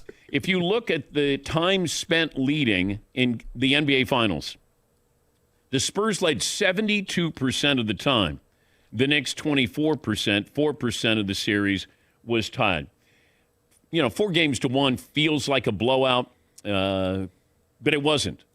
Most highly contested gentleman's sweep I've ever seen in my life. You couldn't tell somebody how this series went because everybody would read the newspaper like 4-1. Close the paper. Margaret, give me something to eat. You know what I mean? Like, that's over. But then if you watched it, you're like, yo, it easily could have been a sweep by the Spurs. It easily could have been like, they could have went 7. Isn't that crazy? The Spurs had a better chance in my mind to sweep. Watching the games, they could have swept them, the Knicks, more so than them getting gentlemen swept. It looked crazy. Now, what's going to happen going forward? The Knicks next year, what's cracking? What y'all going to do? Do you think the Knicks run it back next year? And if so? Hold on, Pat. Were they even the best? Were they? God, no. Were they the best team in the NBA this year, Pat? At times. At times they were. At times. They did win that mid-season cup, so maybe. But J-Dub was hurt the whole year. You talking about a team that was the number one team throughout the whole season with arguably not their second best player, right? You talk about a team that, as we look at the last 8 teams that's won championships, it haven't been a team back to back. So I'm not going to downplay nobody. I'm going to just go off what history's telling us. The last 8 years has been a different team every year, so why wouldn't it be a different team year 9? True. Yeah. So you don't like them as the favorites coming back? Favorites that's a tough ask, right? That's a tough ask, right? And I know, Lou, you like to make the comparison with the Eastern Conference and the Western Conference, right? Because I don't know if you guys know, but I'm a huge fan of the Running Back Network for FanDuel. I'm a huge fan, so I want to give y'all ups on that. And I know you're not sold on like what conference is better than the other, but you can't. The last 8 championships have went 4 to the Western Conference, 4 to the Eastern Conference. We know the roads seem different, but they end up in the same spot. The Western Conference is a tough conference, one of the toughest conferences historically in the NBA. OKC, what they've done with their team historically has been unbelievable. Their defensive numbers haven't been great. They've been historic. So you give me a team without your, second best player, third best player, depending on how you look at Chet and J-Dub, and you have that success, right? You have that much success to lose to, what they call them, the alien and the Spurs. Like, you got to give them a lot of credit and go Game 7. Like, come on. Yeah, I'll tell you right now, I think OKC is going to start off as the favorite next year. Probably so. And I think it's good for OKC. They got hit in their mouth, right? They got hit in their mouth. You feel them, they come to the game, they all fly, and you feel me? They riding high and they doing this. Sometimes you need a little humble pot. Yeah. You feel me? And I think that's go geek them up. As we know, as me and you know, Lou, you feel me? Shay, right? Let's go geek them up. Let's go turn them up. Ain't nothing wrong with that. 100%. Yeah, boy. They both played with them with the Clippers. I would assume that's what he's talking about. Yep. Love. I will. Now it's so crazy in the moment how you watch things and as they evolve, you're like kind of like. You ain't tripping, but you taking notice. And then when it doesn't work out for him, you're like, I should have tripped. I should have said something. We watch Rocky. Rocky series is amazing to me. Every time I watch from Rocky 1 on to like Rocky 4, maybe I get that 5th one in there, but 4 for sure. I will cry. I will get geeked. I will start going to the weight room and doing push-ups I'm like, every time. But then you start to really notice that it is such a story of sports. OKC, at first you were watching them and you were like, oh, this team is good and they all stick together. And even in the post-game press conferences, they all got to speak. They all hugging. It's a little zesty. It's a little funny. It's like a boys club team. But then you start watching, and don't lie this year, admit it, they got a little glossy, right?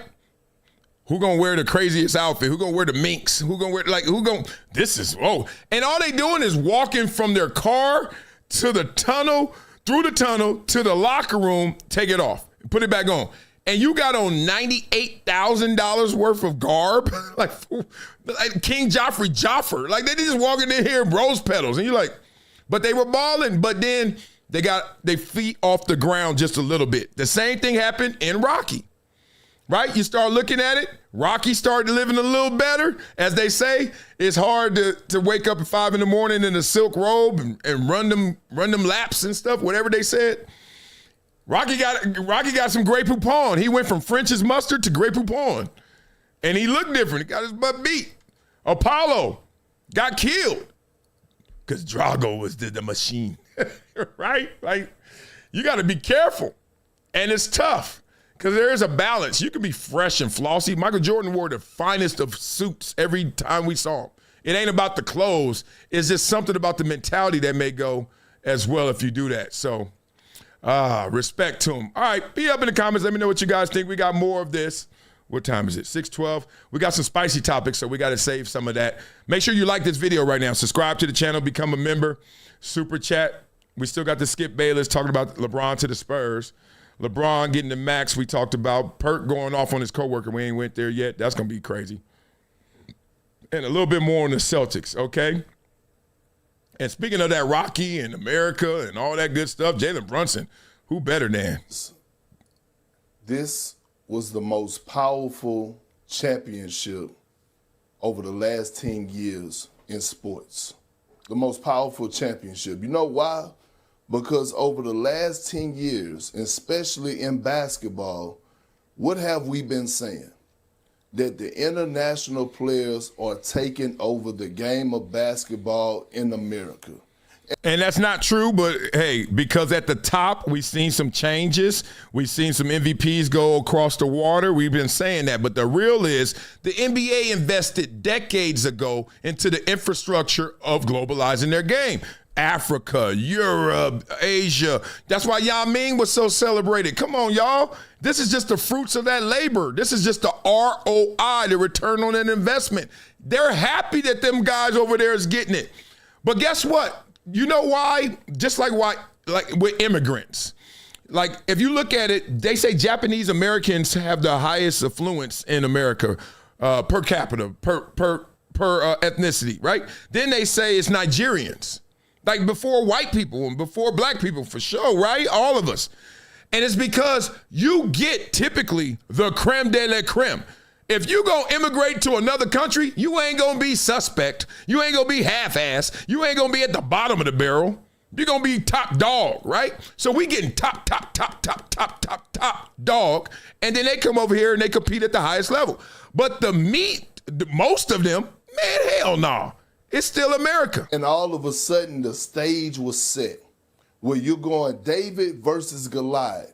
6'2", 6'1", 6'2", big body Brunson against 7'5", Victor Wembanyama, or a guy that's about to be probably the future face, one of the future faces of the NBA. I love how you say Yamba. Is it Yama or Yamba? It's Yama. Right. Coming into this, into the finals, the Knicks were a heavy underdog. And all of a sudden, big body Brunson, born and raised in Chicago, come in and put on a show. One of the greatest finals performances that we've ever seen from a point guard. And right there, that was a statement.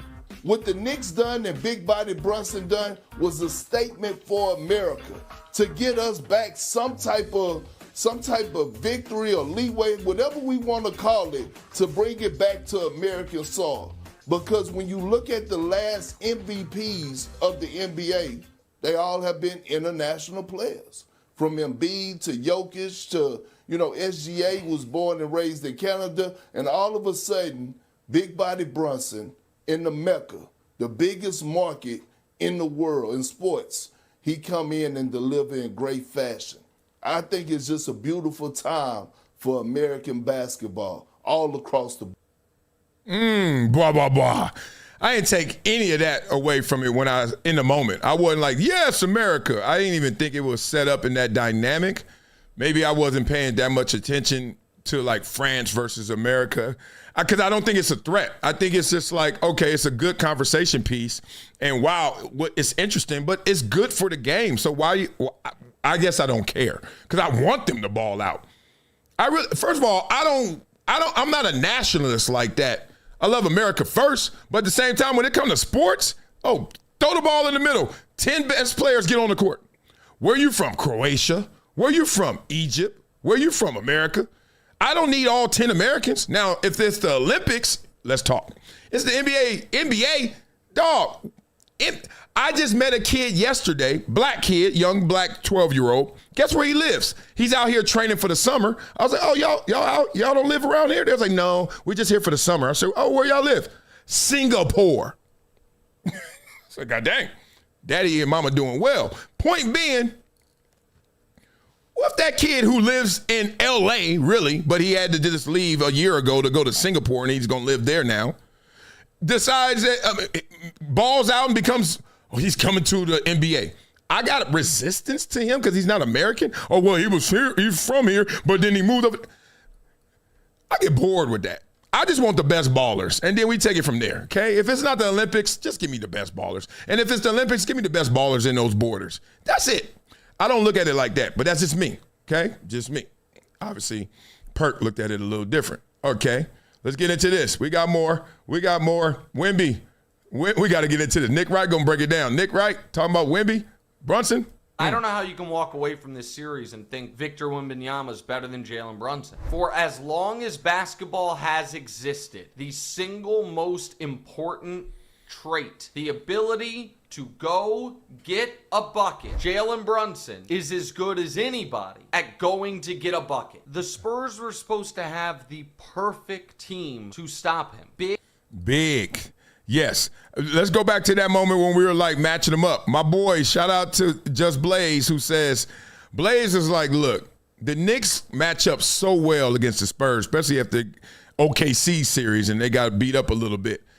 And then you flipped it. You were like, yo, but they also got the kryptonite for Jalen Brunson. No, they big. Big, physical, awesome defensive guards with a 7'6" unicorn patrolling the paint. Shea just literally did play his worst series, got eaten alive by this same Spurs defense that Brunson then ate alive. Points were hard to come by for literally everyone else. He averaged 32.5. And Brunson was best in the biggest moments, and Victor was his worst in the biggest moments. Damn, that is a fact. There's no arguing that. You can say youth and all the reasons why, but that is a fact. When they needed it most, one regressed and one addressed the moment. Right now, this moment, Wemby is not better than Brunson. Okay, you said it. I believe it. Blah, blah, blah. Real spit. Oh, man. Okay, let's keep going. If Wemby's not as good as Brunson and we were told that he is, and be real, if you had to start a franchise, you starting with Brunson or Wembanyama? Beat it up in the comments. You starting a franchise right now, your first pick is Wemby or Jalen Brunson. Stop playing. We know that. So it's a different question. But with that question being asked, let's get here. What does Wemby need to do to make sure that everyone knows that? Wemby needs a U.S. tour. He needs like a black tour. Wait till he get mean, dog. Wait till you start dating some American women. You need to get Wemby a black woman, right? Let me get my cousin. I'm calling my cousin. Hey, Anisha. I need you to come take Wemby out. Why Anisha? Oh, I know why Anisha. Hey, Juanita, I need you to take Wemby out. Yeah, take Wemby down there to goddamn Bourbon Street. Get him some oxtail. You know what I'm saying? He need to go to the Chi. He need to go down to Houston. He need to go to Atlanta, see the Blue Flame. He need to go down to Peachtree. All that shit, Lord. We need to take Wemby on the black tour of America. You safe, Lord? Ain't nobody gonna fuck with you out here. You good. You in good hands, say, yeah, big you fella. good. I just want y'all to take notice because this is funny, and this is a conversation we have a lot about hunger. And, like, you know, this is off of a narrative that exists, but I think it's fading of like, oh, inner city, oh, you got to go to the hood and you got to get tougher. Because now, it's just like Kevin Garnett, just like Paul Pierce, just like all these guys, Steph Curry, they got kids, and these kids are killers. I just saw Chris Paul's son play this season, CP2 they call him. He's a little killer in the making. Chris Paul Chris Paul grew up different than CP2. CP2 grew up with a full court backyard basketball court, right? So these kids are growing up. Like Kenyon Martin's sons in the league, right? Like you looking at it now, we can't say this story no more because it's killers who are burb kids, straight out Encino. Hey, man, this Wemby, man. This big homie. Yeah, say what's up, Vic. Yeah, what up, guys? You know what I'm saying? Right. Have him with Quavo in Atlanta, you know what I'm saying? Yeah, man. Wemby needs a U.S. tour. He needs like a black tour. He needs some oxtail, cornbread, buttermilk. He need to go to Memphis. He need to go get some good barbecue. Where he in there. He gonna be barbecued. He go to Memphis. Ain't nobody doing that. LeBron already. Let me stop. Hey, some places we ain't even going. You talking about black people? He need to go. Man, I ain't going some places. You know damn well you ain't either. You know what I'm saying? Well, hey, what I do to my hands? Just lick them. You lick them. Hey, look, this is what we do. Yeah, you lick your shit. Yeah, that's oxtail. Yeah, that's brown rice. That's mac and cheese. That's nana pudding. I don't like oxtail, so I guess something wrong with me. No. Yeah, that's called sweet potatoes right there. Candy yams, hit that right there. Yeah. We're gonna get a few LBs. We're gonna have Ant take Victor to the A and host it. Right, we going. We got you, Victor. You with big fella. You with big lord. I got you. We take. Wemby like, why is Ant taking me somewhere? Where's Ant been? He like, he ain't been in no finals. he ain't ball like me. Right? Come on now. And on top of that, Wemby don't need nothing to eat. He don't need none of that. I mean, y'all try and put some muscle on him, put some fat on him. Yeah, for that reason, but not because of his game. You know why? What he needs? He need a go-to shot. And it can't be logo threes, because that ain't a go-to shot unless you Steph Curry, Klay Thompson, and them dudes. You ain't hitting that at that clip. And even if you are, that ain't your greatest gift. Your greatest gift is you 7'4" and can do it. Go by the rim. Go do it. Real Oakland, nigga. Let you meet the king. That's Lil D. Say what up. Oh, okay, yes, we got you. Nah, that's San Fran. We are in Oakland. Right. He gonna want this. You know, Victor listen to rap and all that shit, man. Right, man, listen. Got some real rap for you, right. Come on in here. Meet Conway the Machine, right. That's Benny the Butcher. Right, this Griselda. What's Griselda, man? Yeah, I got you right. What's Griselda, man? Love to that. All right, we know that was just all tongue-in-cheek because it just was. All right, let's get into it, man. All right, let's get into the topics, the lead topics. It's that time. All right, here's one of them. I can't believe this really occurred on television. I really can't. This is Mr. NARP. As you guys, if you've been rocking with the whole show, you know what a NARP is, non-athletic, regular person. This is King NARP right here. This is crazy. This makes my skin crawl. Like, this makes my stomach turn. I'm about to, All the rest of it. It's dynasty or parity, which is better for the sport? I think dynasty is better for the sport because if we're going to look at the way that the NBA experienced this golden age, those 2 decades where it went from Magic and Bird and Isaiah in between to Michael Jordan, that's where you had the greatest explosion in growth. And it's not just because those guys hoarded the championships. Now you're legislating parity. The owners are saying you aren't allowed to be great for an extended period of time because look at Oklahoma City with Durant and Westbrook and Harden. They weren't allowed to keep their 3 guys together because the money says, okay, you drafted too well. You drafted 3 MVPs. Yeah. You can't hold on to them. The reason that the Knicks... Okay, you about to go to the next point. Let's stop him right there. What he just said was real. Okay? What he just said is real. Now, he said it. Yeah, y'all, who's old like me? Who remembers that little dummy? It was a dummy. And it was a guy, this black guy had a black dummy. And he used to say nope to dope and to drugs. Remember that little dummy dude? And he had them eyes, them little circle eyes, and he used to always look side to side. The reason he's making me think of that, because he got a little circle eyes, but more importantly, he looked side to side. The little dummy used to say nope to dope and to drugs. Remember that guy? Oh, I never thought about that until I just saw that. But he nailed what he said. That salary cap is restricted. It restricts you to the point where, you got 1 good player? Go ahead. You got 2? All right. You got 3? Oh, no. Get him out of here, right? Let's get this parity, this revenue sharing, all this stuff. Can we get something to eat too? You know what I'm saying? Hey, let the ladies eat first. Hoes got to eat too. Like, you know what I mean? Like, that's where the NBA is. So he's right on that. But that ain't what got him in trouble. And I agree. I like dynasties way more than I like parity. I do not want next year the Orlando Magic are your NBA champions. I don't. Even though I'm going to Disney World this summer. Nope. Don't want it. Don't mean I ain't going to accept it because it ain't on me. But I don't want it. I love when, my first sports, when the 49ers were 49ering, when the Cowboys were cowboying. Lakers, Celtics, Bulls, Lakers again, Broncos in there, yeah, Patriots, kill them. I love when I see, because there's nothing better than when you see them coming and you've been talking about, it's like Debo. You know Debo gonna take that chain, but you be wearing it. And then you see Debo and you got two thoughts. One is, I gotta tuck this because he about to take it. The other one is, forget this fool. Tired of running and chasing and getting chasing and scared and tucking it in. It's time to stand up for myself. And then he gonna take it again. When it's a dynasty, they like, oh, you gonna leave your chain out? Give me that. Then the next time you see, oh, you gonna take it out again? Give me that. Then the next dynasty, for real, the Cowboys, they was like, oh, he tucked it this time. Shut up, fool. Give me the shirt and the chain now. What?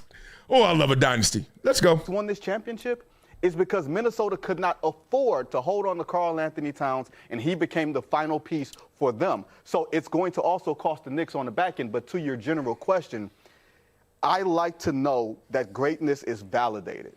How do we know that any of the last 8 champions are actually validated because they have not done it again? Now we getting loose. You can tell, you went to the quicksand. Validated? Like, a championship is already validation enough. It's a championship. There's no more to do now. Turn the page. I don't think you've turned the page. You love dynasty so much that if you don't have a dynasty, you're saying you're not a champion or you're not a validated champion? Oh, yes, you are. Oh, yes, you are. You can be a multi. Like, once you got $1 million, you're a millionaire. Oh, I got $2 million? All right, you're a multi-millionaire. Calm down, though. You still a millionaire? You're like, no, I got to see. If you ain't got 2 million, you ain't had one. You're not a millionaire unless you got multiples. What? No, I got 1 million. I'm a millionaire. Giannis is itching to get out. Boston is thinking about trading Jaylen Brown. They don't believe in their one championship. LeBron's one championship in L.A. was not enough. So why would it be enough for us? What do you mean it wasn't enough? To who? What crowd are you listening to?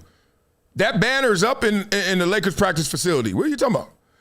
Them rings are on those fingers of those Lakers. What are you talking about? Oh, it's not enough for who? Are you on Twitter too much, sir? Let me find out you're an ex-head. Validate is the Larry O'Brien that I put on that shelf and stays there forever. That's the validation. The Laker thing. Oh, you mean participation trophy then? I'm sorry, Larry O'Brien is a participation trophy? If everybody gets one. It is a actual. That's what got him caught up. Let's go back. That's what got him caught up. See, this is the problem. There's 2 problems here. One, if you're a NARP, it's kind of hard to stick out versus the former athletes, and Jay Williams is on set, so he's looking at him.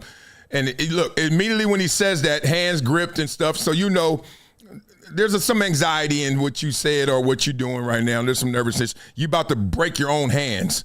But 2, you look dead at Jay, like, you catch that?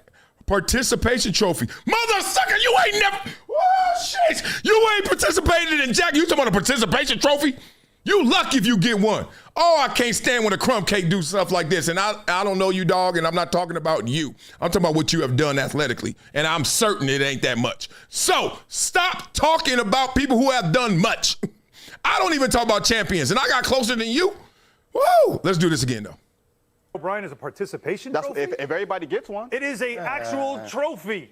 You won the league that year. The 2021 I get because it's summer. That's the validation. The Laker thing, Larry O'Brien, that I put on that shelf and stays there forever. That's the I gotta go back. Championship in L.A. was not enough. Here we go. So why would it be enough for us? Validate is the Larry O'Brien that I put on that shelf and stays there forever. That's the validation. The Laker thing. Oh, you mean participation trophy then? I'm sorry, Larry O'Brien is a participation trophy? If everybody gets one. It is a actual. Auntie behavior. You are looking at J. Will for approval because J. Will is a baller. Everyone gets one. First of all, you know that ain't even true. Everyone doesn't get one. Did the Spurs get one? Did OKC get one? What we doing here? Oh, they should just pull the plug. Somebody need to be there executive producing this show and just hit a red button. Or he need to just, remember on the Jetsons, they just suck you through the floor or something. Just suck his ass through the floor. Get off the set with this BS. Full trophy. You won the league that year. The 2021 I get because it's summer camp. Like, it was in one little bubble, and that's why people give them crap about that one. Oh, this shit is, I forgot this show. It's contagious. This is why complaining is contagious. I always say that. And this is why you can't be on no little go along, get along, Kwame Brown told you about set. Because now you're going to say, well, I give you the bubble ring. You give them nothing. They had to take that. You think everybody in the bubble wasn't trying to win it? Right. So they got it. So good for what? They get the credit. Oh, no. They all were on summer camp. Oh, my God. It's contagious. Jay Will, please check these dudes or at least don't say nothing. Come on. No. You win the title. It's validated. You're forever a champion. Thank you. The difference, of course, is, to me, you can have rivalries without dynasties. Whoa, blah, blah, blah. Yes, you can't have rivalries without dynasties, obviously, yeah. I mean, maybe historically you had a dynasty in there before, but Baltimore Ravens ain't got no dynasty right now. Pittsburgh's dynasty was in the 70s, you know what I mean? And they go at it, you know what I mean?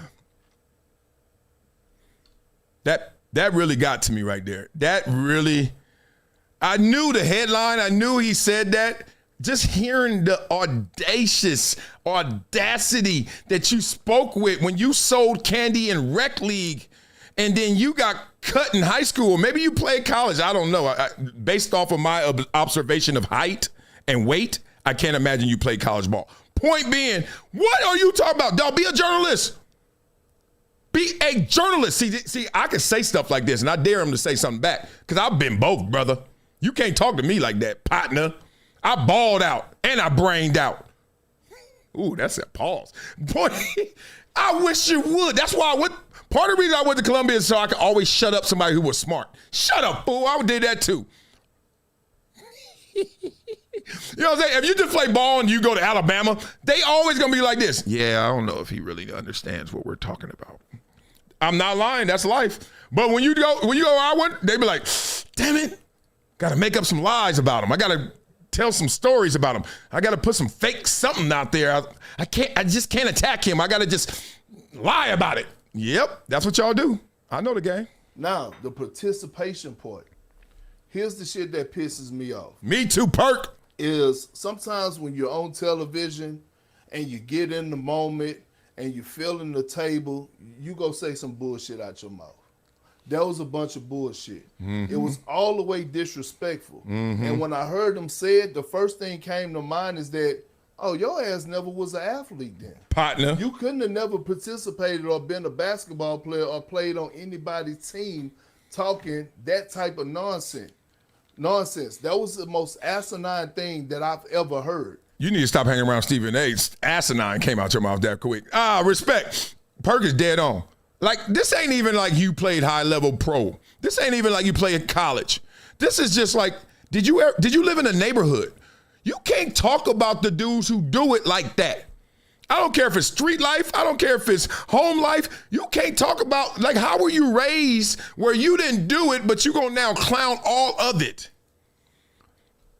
Damn, X, Instagram, Facebook, making these cats because they get likes and clicks and virality, they think that they really saying something. It just reminds me of when I see a woman, a beautiful woman, all of a sudden start to undress herself. You know what I'm talking about. She start wearing those skimpy outfits and she just want to let everyone know how fine she is so she can get all the favor from every guy who sees her and walks by. And she just wants to be a magnet of attention. And typically what comes with that is not a lot of depth of character. But more so than that, it's a lot of people who's like, oh, you want attention? I got you. But guess what? It ain't everlasting. Because guess what? That's too much. That's just ice skating. I'm going to look at you. I'm going to have fun with you. I'm going to lie to you to do whatever I got to do to have fun with you. And then I'm going to send you off because that uniform tells me you ain't that deep. This is that deep. What are you doing, bruh? Get him, Perk. And if you're a person that hooped at any level and won at an elite level, won at an elite level on any level. Just participated. Forget winning. Just been out there and sweat. Just went out there and sweat your butt off. Got 2 cramps in your calf and your hamstring and had 0 points in the 8th grade. If you are that guy, you understand. I ain't gonna call nobody no participation trophy. No. Then you know that shit hard as hell. Hell yeah. I don't give a damn if you can't repeat. First of all, just getting to any finals is hard as hell. Yeah. Go ask all the former players that never made it. Hell, it's a lot of former players that never touched the damn playoffs, let alone getting to the promised land. Now, I didn't go to promised land, but I've been to playoffs a few times. Still not close enough. Come on, y'all. And then you disrespect the guys who are champions by saying it's a participation trophy. Like, what the fuck are we talking about? You know they work together, right? They don't. I can't wait to see Big Perk and that dude, whatever his name is, walking in the lunchroom together.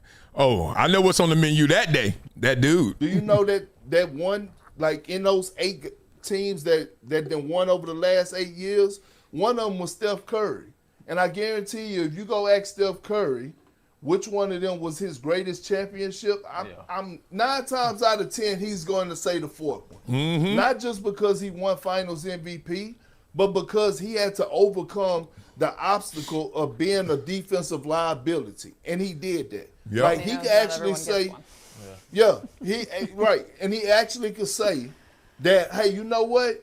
I actually led this team. I actually did it offensively and defensively. Okay, his name is Vinny Goodwill. Yeah, I got to show respect to get respect, right? I didn't know his name. I actually don't care about names like that, and it's been a problem with me in broadcasting for 30 years. They be like, Marcellus, you just said the name wrong. I was like, so? Like people call me Marcus all the time. I answer. I know what they mean. So I've never taken that seriously. So sorry, Vinny. And I just think, again, Allie, I go back to this point. As the media, we have a fucking responsibility, man, to make sure that we say and do the right things. We ain't got no media no more. Let's just stop calling it that because it seems like it's actually an entity. It's just people in front of a camera. Like, and you could be at a network, you could be at the crib, you could be walking down the street streaming. Like, media, who's media now? I didn't go to Syracuse and get a journalism degree. Like, what's media now? It's just camera people talking. Because there are no ethics to it anymore. Oh, we got 2 more stories. We got Skip Bayless and we got Dan Le Batard talking about exactly this, basically. That's the point.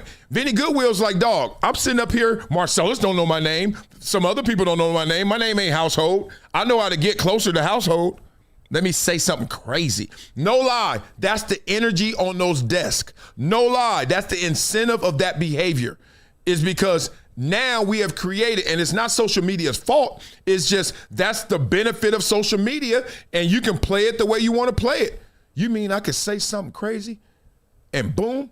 I don't know how many times in my life I've went viral, whatever that even means. Over 500,000 views, 1 million views, I don't know. But it's been a few times, right? Obviously. But I know I can go viral every single day. I guarantee I could go viral right now. Let me stand up. That's it. Ain't nothing down there. Let me say, I'm free ball. I ain't freeing it. But my point is, I can go viral. That's like the girl who take off all the stuff. You can OnlyFans media. You can OnlyFans sports media. That's what that felt like. He just went OnlyFans on us. Like, dog, you don't believe that. You don't mean that. You just took it all off. All the respect and ethics we're supposed to have in the media. You don't go on the stage, on the platform, right after somebody just been crowned champions and call that shit a participation trophy. Even if you're thinking that, you don't say that. And by the way, I saw Vince, and look, I don't have any hate for him. I just got to address him like the numbers on the house.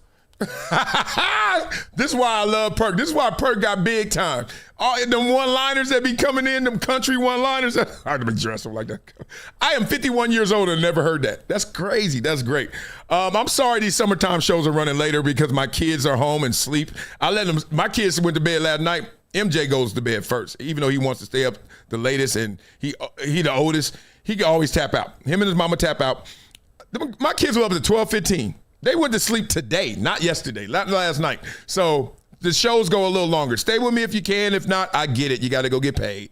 But respect to you for rocking with me. He got mad at me because he called himself calling me out because he heard me on the show say, hey, man, this is going to be Victor Wembanyama's biggest test when before the finals started, defensively. And he was like, Perk, what you mean? I said what I said. It's going to be his biggest test, of his career defensively. And what did Karl Anthony Towns do in Game 1 and Game 2? Yeah. Cooked his ass. Cooked. Got to move them feet. Come on out here, 3-point line. Oh, you came out here? Now I'm going in there. Oh, it's not me. It's Jalen Brunson. Get the switch. Can we get it? Oh, we got it? Bow. That's how the game goes. Real spit. This is crazy. They had to hide him. What did Jalen Brunson do in Game 4? Picked on him. Put him in action 21 times. Yeah. No, not you. You bring your big ass up here and let me go to work on you. Yeah. So again, it's like, bro, I get it, man. Everybody search for the hot take that's gonna go viral. And listen, I do First Take a lot. And it's First Take for a reason. And I love being on First Take because I love being controversial. But that wasn't First Take. That was Get Up. But I get you. I love going back and forth. I love debating my point, and I love getting in arguments and heated debates about basketball and sports. But you got to hold yourself accountable and responsible. That was bullshit what Vince said. A participation trophy? Straight up, bro. Yeah. That was bullshit. Yeah, no. Yeah, blah, blah, blah. And let's just be honest. It was bullshit for somebody who ain't even a bull. It's like, you're not even a bull. How you bullshitting? Like, what's coming out of you right now? What are we hearing? See, I could talk like this, one, because I'm qualified, but two, because I think this way. And I actually think that you own some craziness. Like, you need to be sat down and someone needs to tell you, look, we understand virality, hot takes, all that. If you ever do what you just did, you ain't gonna do it here again. And I'm serious. You know why? Because it erodes what they're doing. It's like the brand of ESPN is going to take a hit. Because you're like, y'all employing and honoring and supporting and platforming that there's no reason we should hear right after the jubilation of a championship and the love that everyone has for the Knicks in their 53-year drought, that's a participation trophy. Like, that does not NBA coverage, ESPN's partnerships, the money and the billions they spend. You think they need to hear somebody say, who cares what the champs are? That's what they selling. That's the inventory. You just poo-pooed on the inventory. We wanted to go 7 because that's more money, but we needed it to go first round, second round, conference finals, championship round, finals, because inventory. You better know what business you in, brother. And not you, Vince. I just don't get it. And I like this comment right here. Trap Music says, I don't like it. That's why I don't like Acho. Don't say stupid things. Okay, this is not to pick on Acho, but Acho has said, look, I am just trying to get the hot take out there. I am literally going to lead with the hot take. Whether I believe it or not, and y'all can hear him, and when he says them, you're like, I don't know. And shout out to Acho. I saw him this weekend at the track meet, walking out at the end. So I wish I saw him earlier. I would have chopped it up. But we did say hi and all that stuff. But you see that when you leaving, it's time to go. The track meet was over. I was like, I'm beating this crowd out of here. And then you see your boy at the end. You're like, what's up, boy? Your feet don't stop. Do it. You be like, hey, what up, boy? What you been doing? Oh, you good? All right, hit you where I see you. All right, these kids, we getting out of here. We beating this little traffic. Real spit. All right, let's get into this since we talking this sports media stuff. You guys know, if you've been listening to for a while to this, that I'm like perpetually confused about some of the things happening in journalism. So when Zaslow yesterday says none of the reporters reporting on any of the Giannis stuff know anything, it seems to me, even though it feels accurate, wrong. like morally wrong for a bunch of people in journalism to be talking about this at all times and to leave you with the impression that nobody talking about anything has any expertise or information that's real. So that's where we are, and that's why I don't like what Vinny just did. Is his name Vinny? Yeah. Because now you don't know which way is up.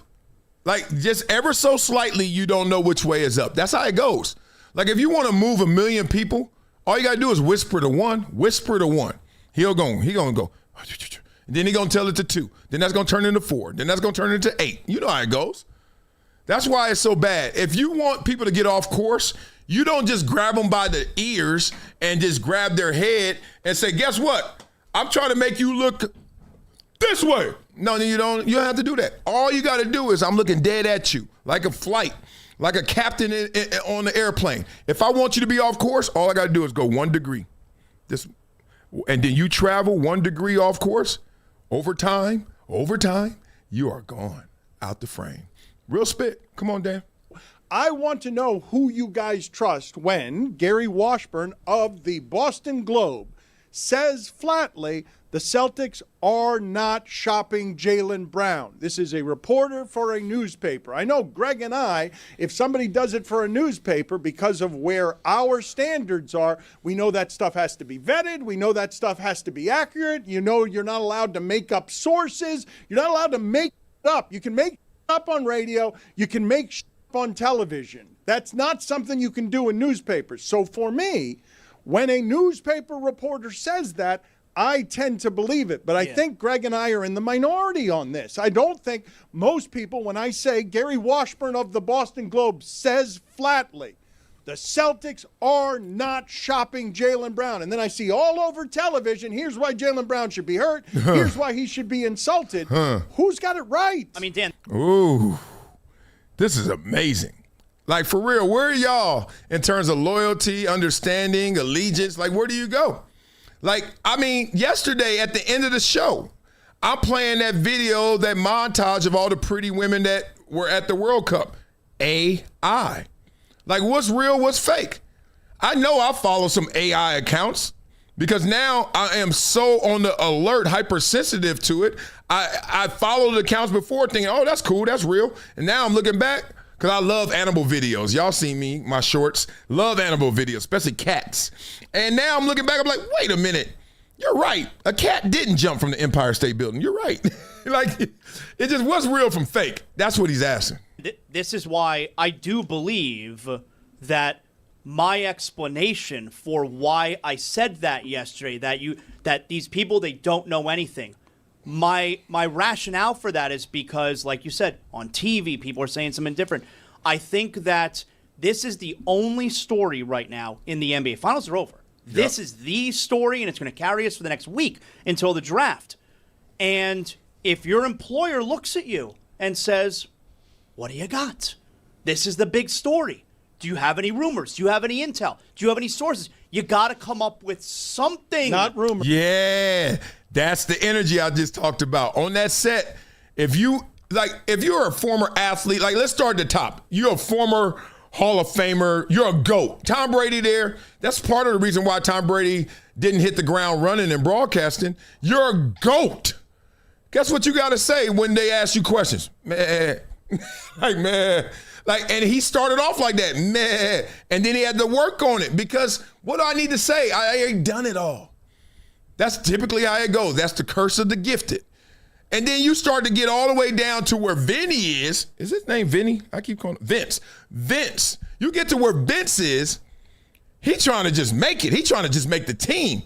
He's trying to be on special teams, kickoff gunner. He's just trying to be on the field. So guess what he gonna do? Anything necessary. By all means necessary. And that's where we are. But media used to have protected borders, but the money came and knocked all them down and said, man, shut up. Nobody care about no newspaper. Or let people care where they want to care. They care how they want. Social media, they care if they want linear. They care if they want cable. They care if they want it any way that they want it. Give it to them. And if you Vince, you got to give it to them crazy because you ain't no GOAT. You ain't no former player. You're not a journalist like, oh my God, is that Stuart Scott? Mike Greenberg is there. So everybody looking like, who am I on the team? This guy got a damn Larry O'Brien trophy. This guy, number 2 pick in the draft. This guy's, Rock and Roll Hall of Fame for damn broadcasters. Who am I? It's not supposed to be rumors. I know. I don't know this reporter, but I do know the reputation of the Boston Globe. It's one of the greatest papers and one of the greatest sports sections in American print journalism, if there's any of that left. But I also know that sometimes a reporter's best source misleads. Sometimes you talk to an agent, and the agent has his ulterior motive for what he's telling you. I'm not saying that's the case here, but it can be the case a lot of when times. I'm talking, though, about the erosion of standards all the time around here. And I want to ask you guys this because it's a silly little thing in sports, but we are in a misinformation time. We are in a time where it's getting more and more confusing to know what's true on the internet, what's a fact and what's not a fact. Man, our poor kids. He ain't lying. We all laughed at Manti Te'o. We was like, he got, what is it? What was that thing they got? Catfished. I know I done been catfished before, but it just wasn't for like to that extent or to that degree, and it wasn't for that purpose. But I know I yesterday played a whole montage of fake women. Catfish. Our kids are going to come home and like, Daddy, guess who I met? I was like, you met nothing but some cyber optics. Just curious what the audience does with. Greg and I know, because we come from newspapers, the consequences and danger of getting things wrong in a newspaper. It's not like radio. Colin Cowherd says it pays to be loud wrong. Like, it's not like television. You can get it wrong all the time.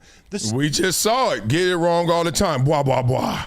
All right, we're going to have to part 2 that because I really want to get to the Skip Bayless because I am being late, so it means I'm not being disciplined because I'm being mean to y'all. I'm not being considerate of your time, and I can't do that. But we got a lot of other topics here. Trust me, a lot of great ones.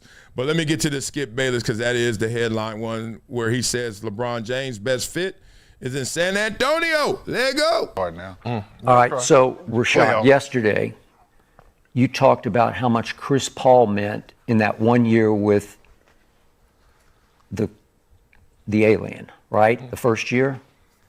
So hypothetically, and you mentioned it, or maybe Josiah mentioned that the Spurs could be one destination.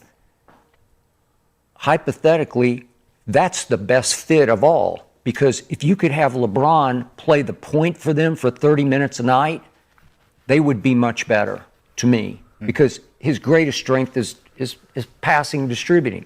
He could average easy 10, 11, 12 assists a night with that team. But it would be a big, bold, gutsy move because you're bringing in that aura, you're changing the chemistry. Why would we do that? So it wouldn't even make sense. We would slow the game down. I like that. We would. It would take away from what we do best. What pick through the wall? I like that. Can't lie. I like that too, but I don't think there's a negative possibility of that happening because I just don't see LeBron putting on the Spurs uniforms, living in San Antonio. I don't see none of that.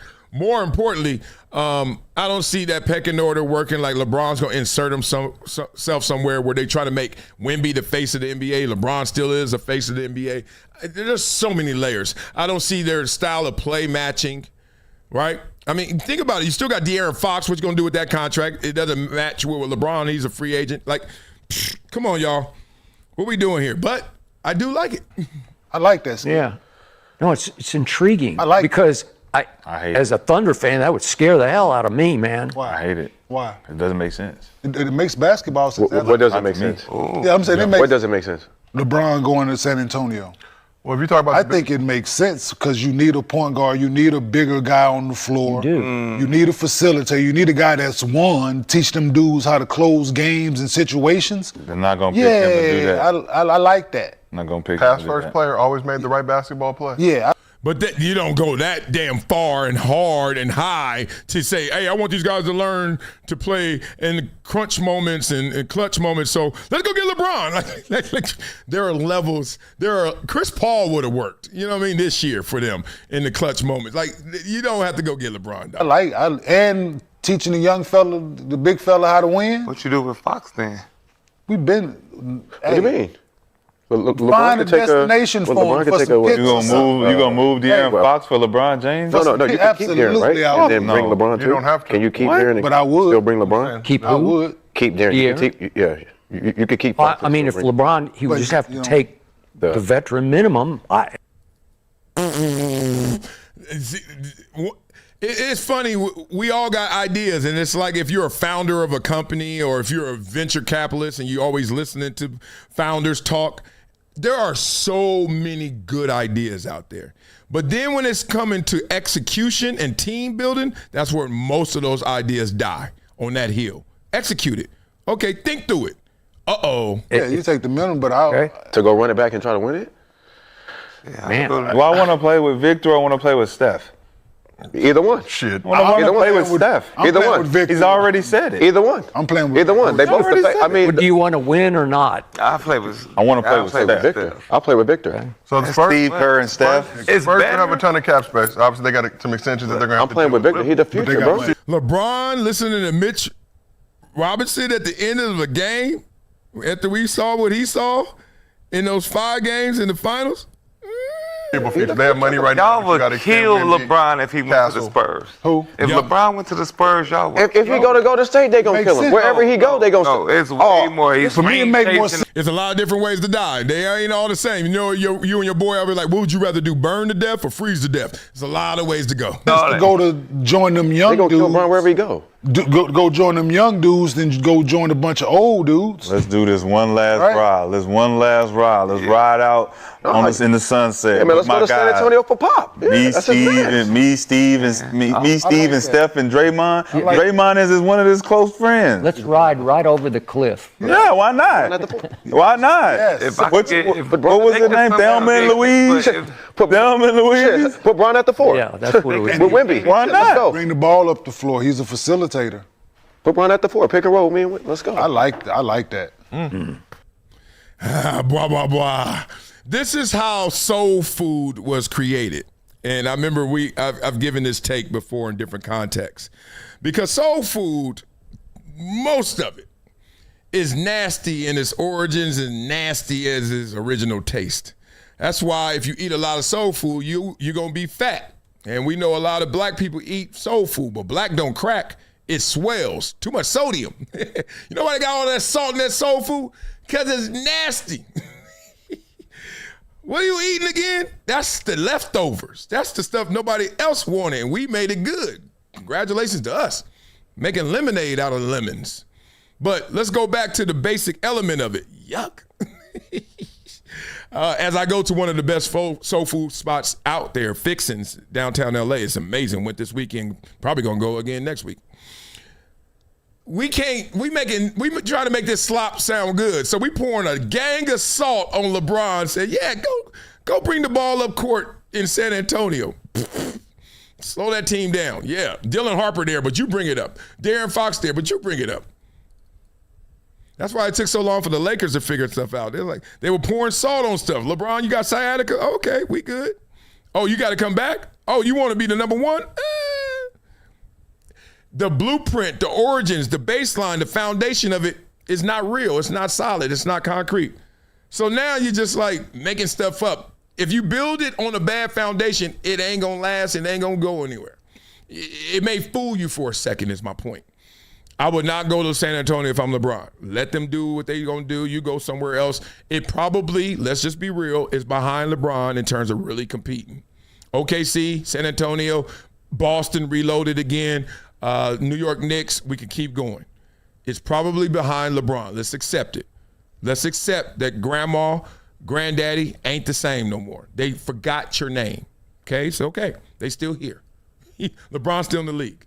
Let's love them for that. All right, y'all, be up in the comments. Let me know what you're thinking. Like this video, subscribe to this channel, become a member, hit the super chat. We out of here. I got to get y'all gone. I have never done a show this late. It's 7 o'clock.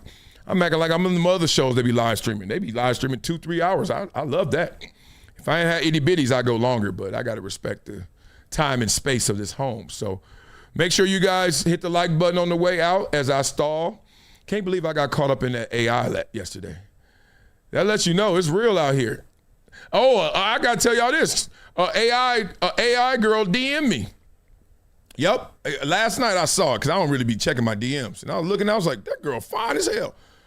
Some like Costa Rican Brazilian girl. I looked, I said, I clicked this, and it was in Spanish, whatever, Portuguese. And I was looking, I tried to copy and paste it to put it on ChatGPT and say, what's she talking about? Right? And I'm looking at it. And then I couldn't do that, so then I just stared at it again. I said, this is AI. You ain't Mantateo and me, girl. No, you ain't. But I was tripping off of that. I bet some of y'all dudes be DMing me too. Oh, fake asses. I'm getting AI. Love you guys, man. Have an amazing day. Peace. It's been a decade plus that I knew that this day was going to come. Oh, this is not hyperbole here. Because I think the verse.